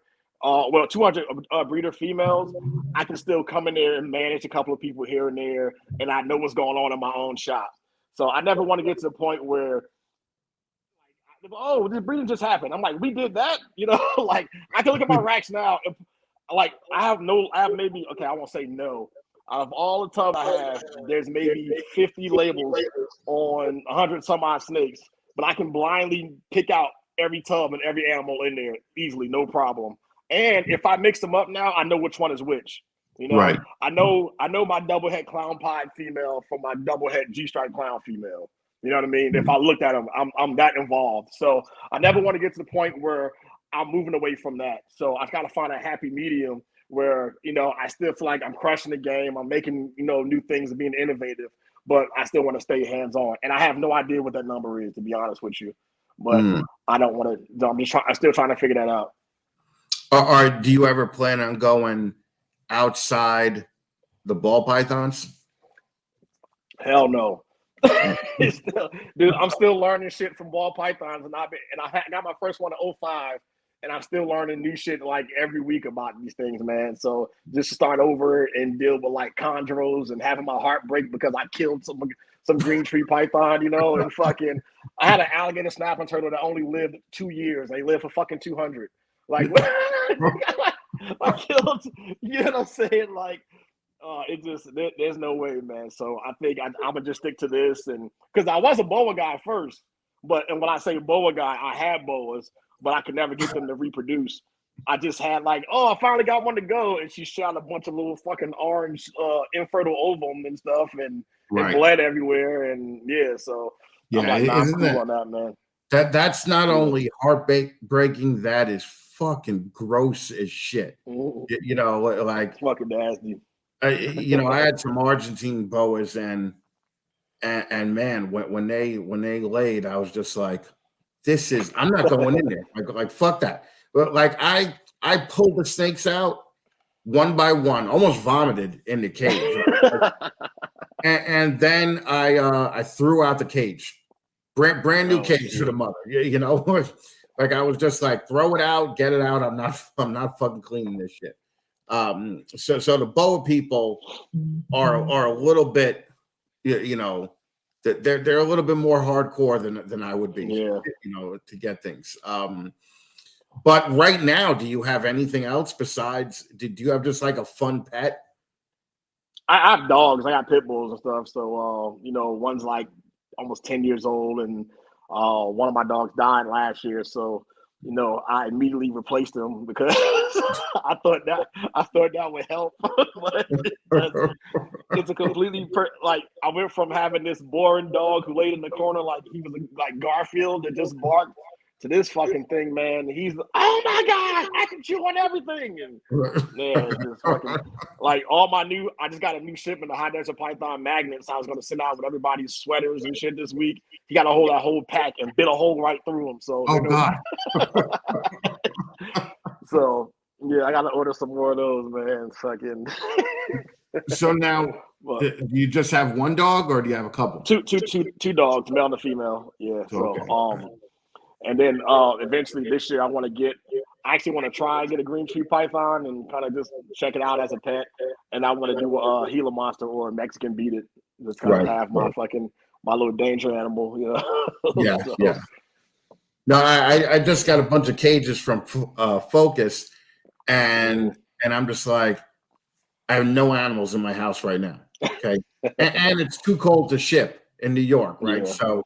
So now I'm going to have empty cages in my little reptile room for like 4 or 5 months. And I think I may get a green tree, you know, also. Just because I've had them in the past. And you know, I like them. And they're so much more apt to be kept now. Like I was you know, getting the junky, shitty imports with parasites and fucking... You know, mites and shit. You know, this was in 1998, 99, you know, so it's like I have a lot more trust in green tree breeders right now, you know, than I did back then buying, you know, a green tree from Prehistoric Pets in Fountain Valley, you know, so, but it is what it is. Now, so at the end of the day, it's sticking with the balls, couple of dogs, and when you do move, do you plan on separate facility, or do you plan on basement in the house like Bob Vu? I mean, because Bob Vu, it's a basement, but it's a fucking giant basement. You know, dude, so that's not a basement, bro. That's the loadout screen from the Matrix. Yeah. Guns, more guns. And shit like that. That's what that place is, man. That's crazy. So honestly, whatever's more convenient at the time. Like if I have to build another facility out, outside of it, or if I find some property where like I have an in-law house, I don't have any in-laws, so I could just convert that into to a snake shop or whatever. But I'm going to need the space though, so I know I'm growing, holding back a lot of stuff. So yeah, it just won't be like in a bedroom anymore. So I need like industrial size sinks and things like that where I'm not like taking tubs outside to spray off and stuff like that. So yeah, so I want to do it professionally. I want to do it the right way. And I probably end up going back to like Freedom Breeder ARS racks too. But now I use just PVC just because where I am is so dry. And PVC it works out the best because I've had Freedom Breeder racks, I've had ARS stuff, and they just wasn't doing right by the snakes. So and the PVC isn't as pretty, but priority number one is making sure the snakes are healthy, because if you don't have healthy snakes, you're not breeding them. So now you just harvest a bunch of stuff with stuck sheds and unhappy animals, So yeah, but I'm definitely going back to racks. I just hope this lead time freaking changes. Oh yeah. I mean, Freedom Breeder's 7 weeks now, and ARS is probably about 4. 7 weeks. It was like 7 months or some shit like that. I thought I saw a Freedom Breeder video where it was down to 7. You know what? It may have been months. It may not be weeks. You may be right. Well, I know the last time I inquired about a Freedom Breeder rack, like last year, that's what it was, a 6-7 month lead time. But I know they do like a new building, so like they can have more people do. So yeah, I'm excited about that, and I like the new design they have. I forget what they call it, but more like plastic on it. Yeah, they have like a hybrid. I'll try those out. That shit looks impossible though to put together. That ARS looks a lot easier to put together than the Freedom Breeder one. But even the ARS one, I was like, I'd rather just pay the $800 more for the heavier time. But like fucking who the fuck has 3 hours to put together a rack, or 4 hours? What's another guy? You sound like me. Yeah, fuck that. I'll just pay the money and just have it shipped, just so I could just stack that shit up in an hour and just, fucking get 3 done, in 3 hours. So, I mean, or I just call Chris and like, hey man, I need some sea serpents. You know what I mean? That's right. You know what I mean? Yeah, I mean, Chris will. I mean, the nice thing about Chris is literally he'll get anything you want. Like you just tell him, I need 70 tubs, 15 high, and he'll figure out a way to get it to you. So, now what do you use out there? I'm going to ask you a bunch of sponsor questions. Do you use Raptor chip? Yep, Raptor chip. Oh, beautiful. That's what I want to hear. All right. What about obviously you bought snakes from Justin, right? What's funny is I've had snakes that he produced that I got secondhand, but this is my first time buying something directly from him. Yeah, that ancient lace clown. So I got that straight from him. All right, cool. Yep. You don't use Stewart Design. I talked to him before about it, and it may be in the works for 2022. So I have some like financial goals I want to make before I call him, because I got a feeling it's not going to be cheap. So I want to make sure I can allocate those funds for that and not have something else in the winds I'm waiting on. You know what I mean? So, right. And I still owe some. I got like freaking so many payment plans floating around the planet, right? I get that. I remember those days. I have no fucking credit card debt, but I'm in snake debt out my. I get it. Ever go to a herp show? No, but that's the plan for this year. I'm only going to 2 or 3 NARBCs, and then the second half of the year I'm going to a bunch of herp shows. I want to do the Conroe and a couple other ones. They're still doing Slidell, Louisiana. Yeah, so I'll probably do Conroe and Slidell. Yeah, that's what I'm thinking about doing this year too. Yeah. It's so much fun. And Sean and Laurie are 2 incredible people. Sean's dope, man. Focus cubed. You got any focus cubed habitat caging? I'll be calling you about those when it's time to get my Conroe. Right. Do that. So cool. All right. sea serpents. Obviously, you got a ton of those, right? Yep, I got a couple of V18 sea serpents, and then some of my other ones are custom made by a local guy. So Johnny Stewart. Gotcha. Okay. Well, fucking, you're nailing it. You know, you don't have any boas, right? So you don't have anything from boas. Yeah. Like that. But that's all right. You know, that does not deserve a fuck you because you don't have any boas. So you know, I can't I can't be cursing at you, you know, because of that. So what's the 2022 plan? Like, what do you hope to have accomplished in 2022? Like in 2022, are by the end of the year, are you quitting your job, or do you have a little bit more time, I think, than that, right? Yeah, a little bit more time, but now I want to be known not just the guy that was on like YouTube and Instagram all the time, but now I want to be like, man, did you see what Antoine produced this year? So I got so many world's first projects I'm working on, you know, and no matter what people say about that, I know a lot of people have their feelings about, they're trying to chase world's first, but if I'm the first person to produce it, I can call it whatever the hell I want, and I'm gonna give it some shitty ass corny name that you're gonna pick. Yeah. It's gonna be a Super Huffman Turbo Hypo fucking Proton fucking. Well, I remember when we had eyeballs, Donato wanted to name a gene the FOT gene, right? And just the FOT gene. Just promote it. Like he's like, you know how Italians fucking say fart, right? And he's just like, I think we should just call it the FOT gene, you know. And that was literally every password, you know, that we had for like Reptiscan, Reptile Deli, and all that other shit. Now, are you using any of that software to keep track of your shit, or is it just cards? And I own a couple of them, but I don't touch them.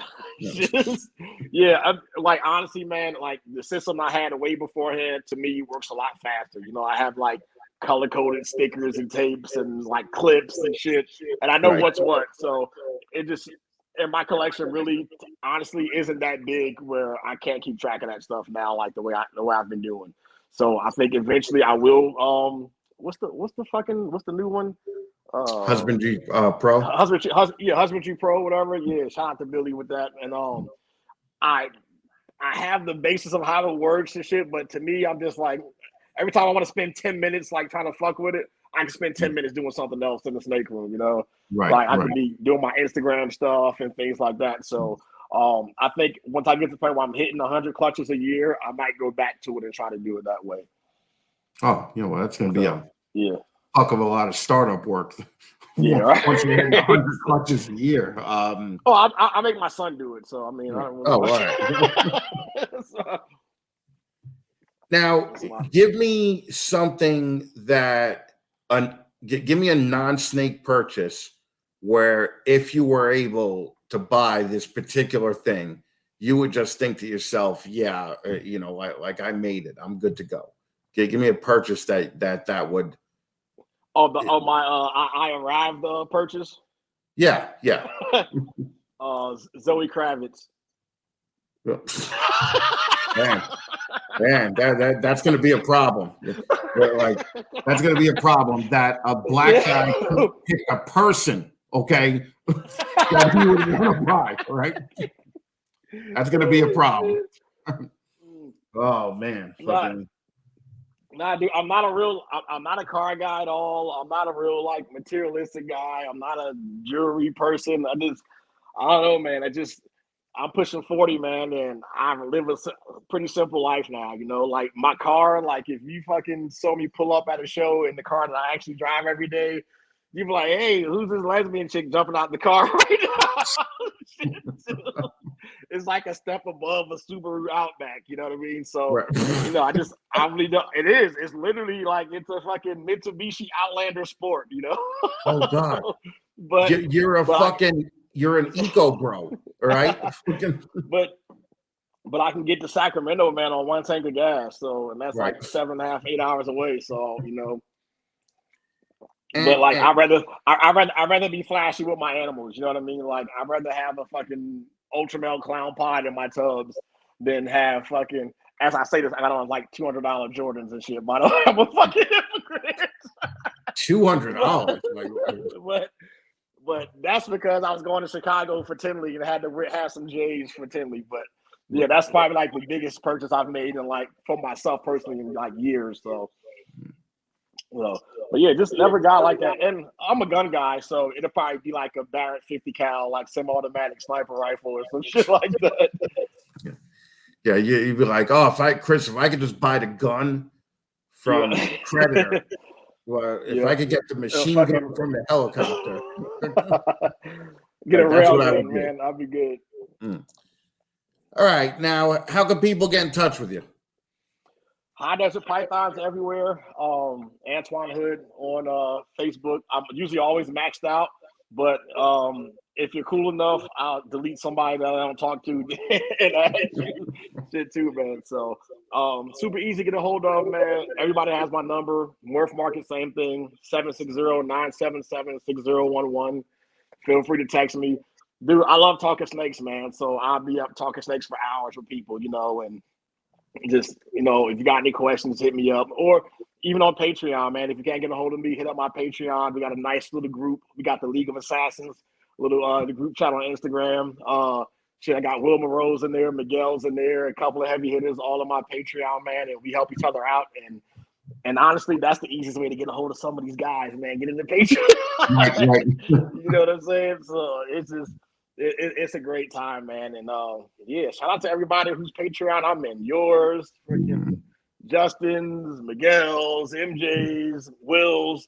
So literally, like all the Patreons I pay for, I break even with my own Patreon to pay for you guys. Right. So, yeah, it's great too, man. And also and Billy's too. Mutation Creation, man. That's my fucking guy. So before I go, I love Billy. Yeah. So, dude, real quick, man. Billy, so you follow stand-up comedy, right? Like stand-up comedy scene too. So Billy, to me, did what people in Ball Pythons did, what Joe Rogan did for the Comedy Store in LA. Like, brought people on, always big people up, never saw people's competition.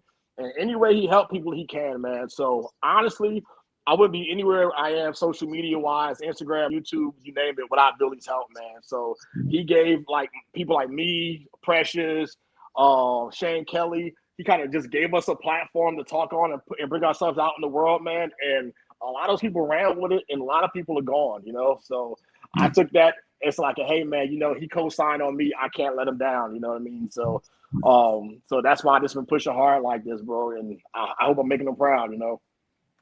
Yeah, no, but Billy's actually fantastic. I just talked to Billy a couple of days ago.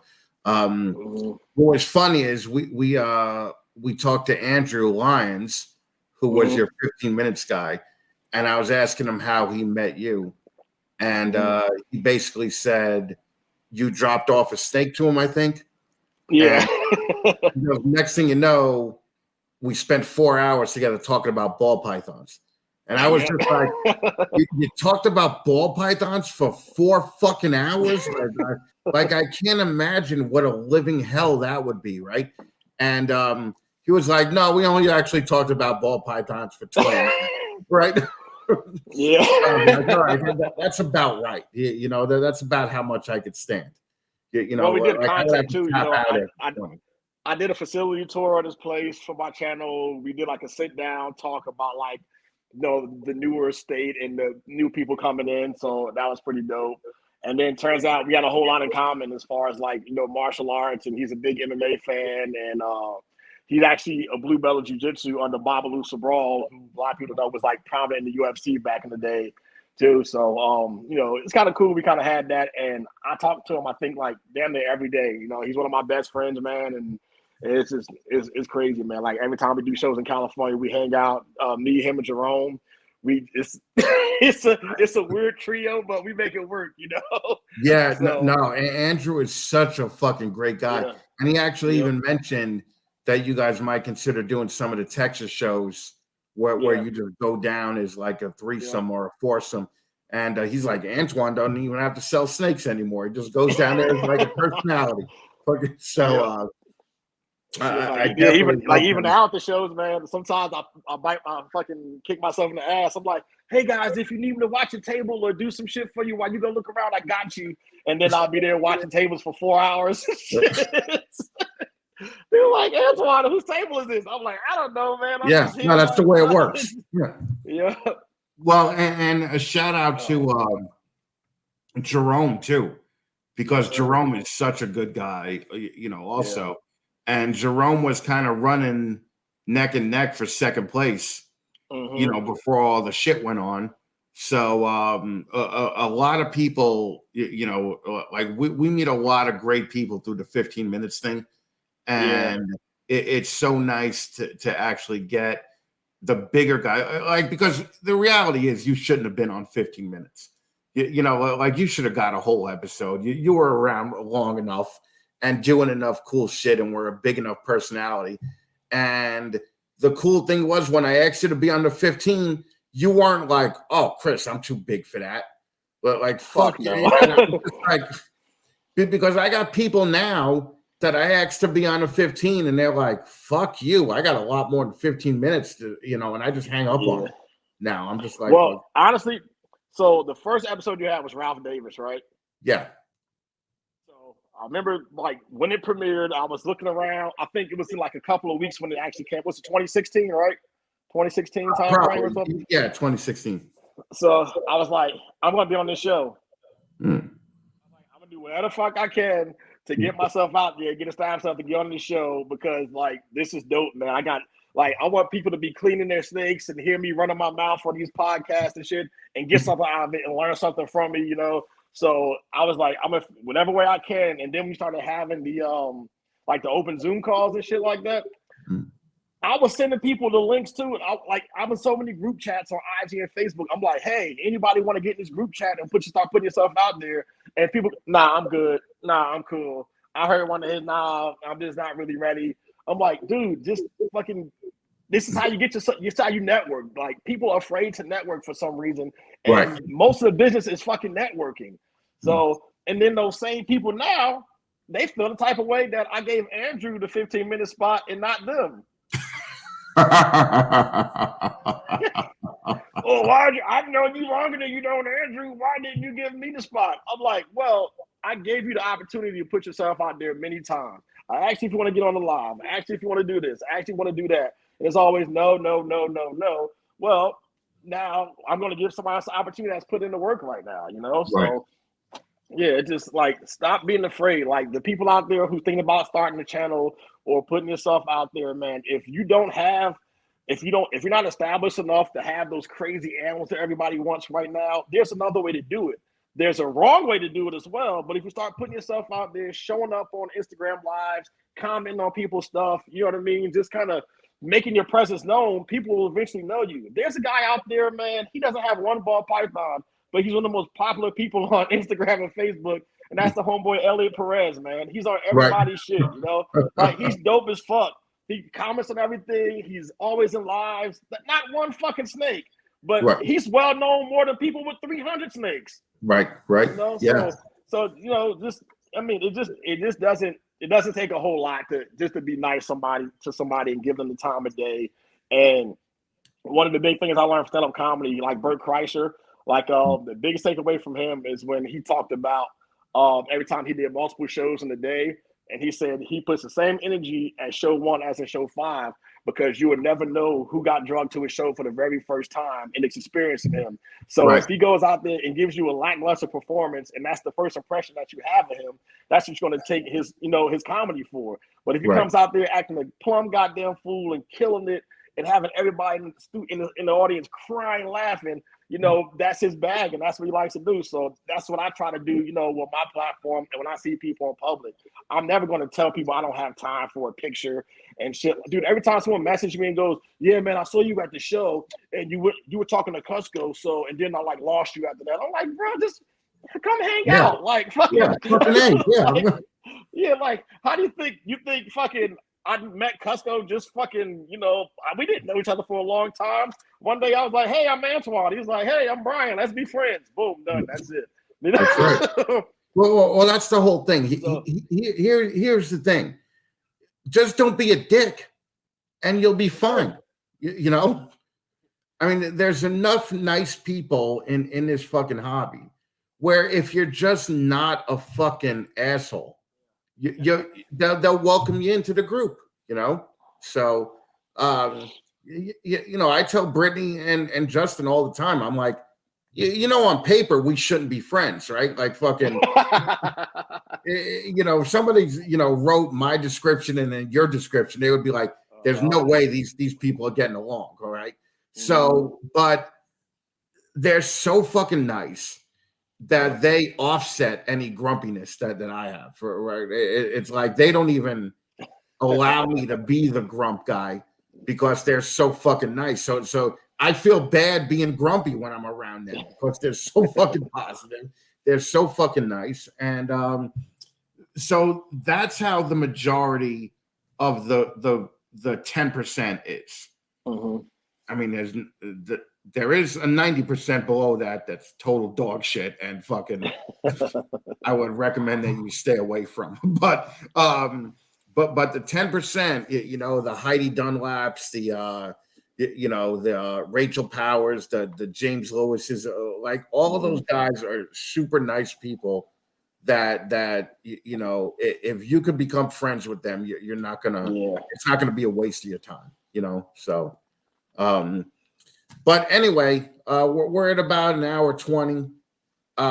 Dude, I just want to thank you, for doing this. I mean, we had a little bit of trouble doing it this morning, and but you crushed it now, and I appreciate you, even taking the time. You're probably one of my favorite people in this thing, and I'm so glad that you.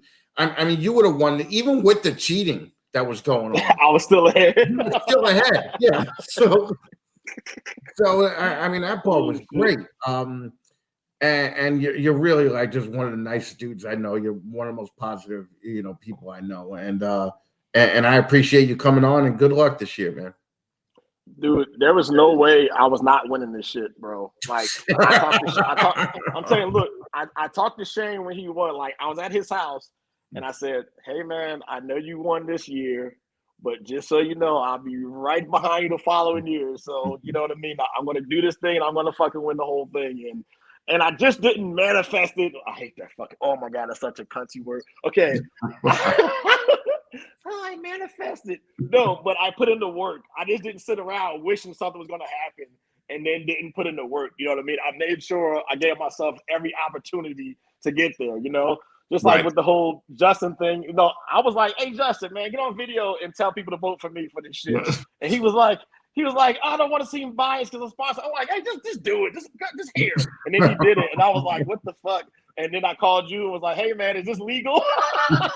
Oh, yeah. I actually checked with you. I was like, hey, man, I know he sponsored this, but is it cool if I post this? Because I don't want people to be like, oh, man, we're not going to win now, So. Well, the thing is that a lot of the people, and this is probably my mistake because there's quite a few people that didn't even try to win it because they were dead set knowing that you were going to win it. That's so with that attitude, yeah. Yeah, but I think that you could take that as a compliment also. In that, like these people know that they don't have a chance, and they're pretty popular people, but they know to stay in their lane because a lot of them just said, even after the whole cheating shit went on with the Canada collusion, it was like, oh well, Antoine was going to win anyway,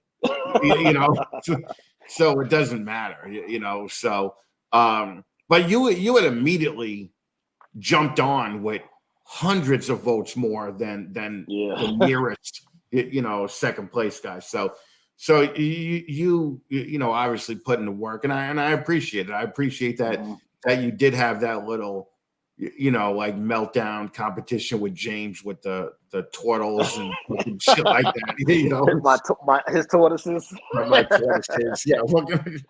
Oh man. So it was fantastic, and I would just want to thank you for being a part of the whole thing, man. I appreciate it more than you know. Right. Dude, I appreciate everything you're doing, man. The movement, the faces, the new people you're getting out there to be exposed to this world. And yeah, man, like I said, I'm gonna let this situation catapult me to fucking greatness, man. And I got to thank you for it. So fucking we'll see each other at some shows and have a good time, and we'll fucking, you know, I don't know if you drink or not. I don't, so we'll we'll really get fucked up if we don't, if neither one of us drink. Yeah, no, I really don't drink, but I definitely think like me and you hanging with Warren Booth and you know, a couple of the Texas guys would be an interesting, you know, Dude, an interesting if I get drunk around Warren Booth, I'm gonna have a phony baloney accent the whole time. So we got so they go like, what the fuck is he doing? Hey man. So but oh man. Yeah, man, I'm excited to see the 15-minute contestants this year, man, and I'm gonna, you know, help any way I can, and you know, I'm gonna just give out some free game, man. So it's gonna be fun. So anybody that's planning on starting a channel and shit like that, or up in their, you know, content, always message me, ask me a bunch of questions. I'm always willing to help, let people know how I did things, and you know, hopefully, you know, with the same model, you can do the same thing. Yeah, It's a lot of work though. I mean, it's not easy at all. Oh yeah. If you call me, if you're not willing to sweat over this thing and have some sleepless nights and possibly cry a couple times a week, then don't bother. Don't even waste your time. But it's fucking. But you know, nothing here in life, you know, worth having is easy. It's never been like that. You know, right. No one's gonna give shit to you. Get out there, fight it, make yourself known, put yourself out there. Ask a lot of questions, even if they sound fucking stupid. Even if I give you shit about it later, I'm gonna still give you the right answer. Yeah. So at the end of the day, you just got to remember there's look, I got a fucking car alarm going off outside. Got car thieves. Yeah. Are you in East Orange? Yeah. Yeah, you know, just I tell people, you know, what did Mr. Garrison say? He said, there are no stupid questions, just stupid people. So just fucking move on, and you know, we'll answer whatever we can. But thank you again, brother. Again, I appreciate everything that you do, and I really can't wait to have you on again, you know, in a year and fucking see where you are then. So yes, sir, man. I really appreciate it, man. Thank you. All right, brother. Thank you. I'll talk to you soon, man. All right.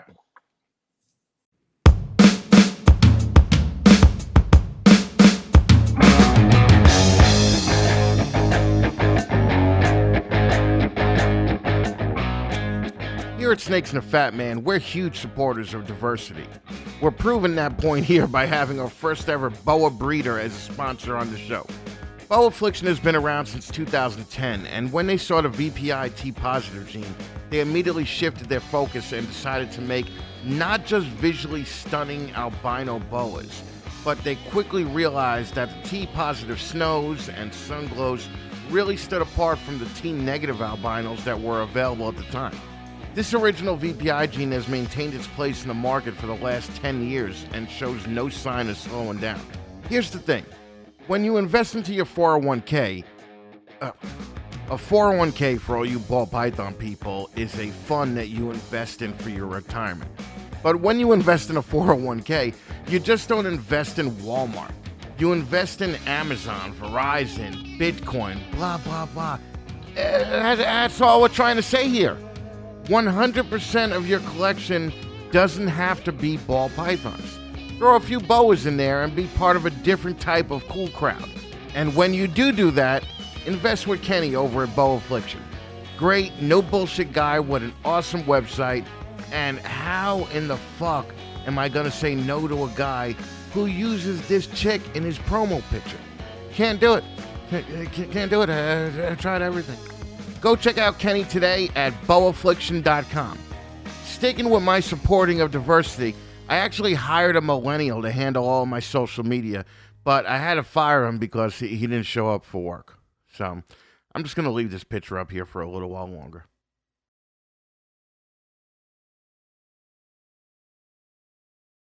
All right, so the first video of 2022 is in the books, and I hope you guys kind of like this new way we have of doing things. Like I said, it's only going to get better. Now, we're going to put out podcasts on the 1st and 15th of every month, and also don't forget in January on the 16th, the open Zoom call for reptile keepers is resuming. So we're going to have our first call of the new year on January 16th at 8 p.m.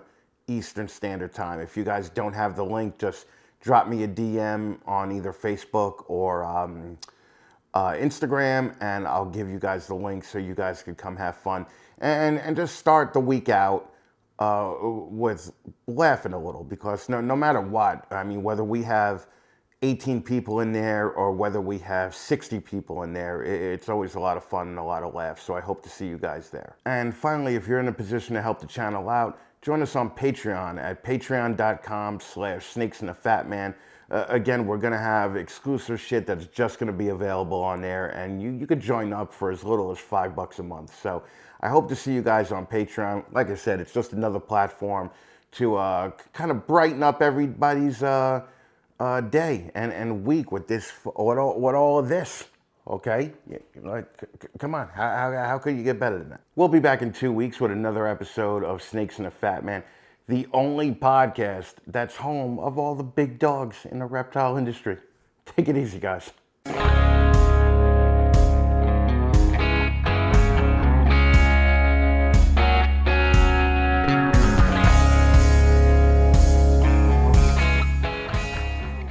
Everyone talks their own shit about what kind of racks you should buy.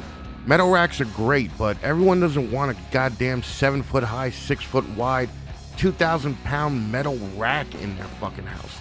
That's a 2-refrigerator footprint, man. 2 fucking refrigerators. Sea Serpents makes insane quality racks that could fit anywhere. They're stackable PVC racks that are living room friendly, and they're shipped fully assembled with heat tape already installed. Just plug it into a thermostat and you're ready to go. When we had the shop, we had over 20 Sea Serpent racks there before they ever became a sponsor of Snakes and the Fat Man. I don't breed much anymore these days, but I still have a few racks here in my house, and you could be goddamn sure that they're Sea Serpents. Oh, and they also make hotbox incubators, probably the best reptile incubators made in America. At the height of our breeding business, we had 4 4-foot hotbox incubators, and again, I still have a small hotbox incubator here in case anything I keep actually does breed.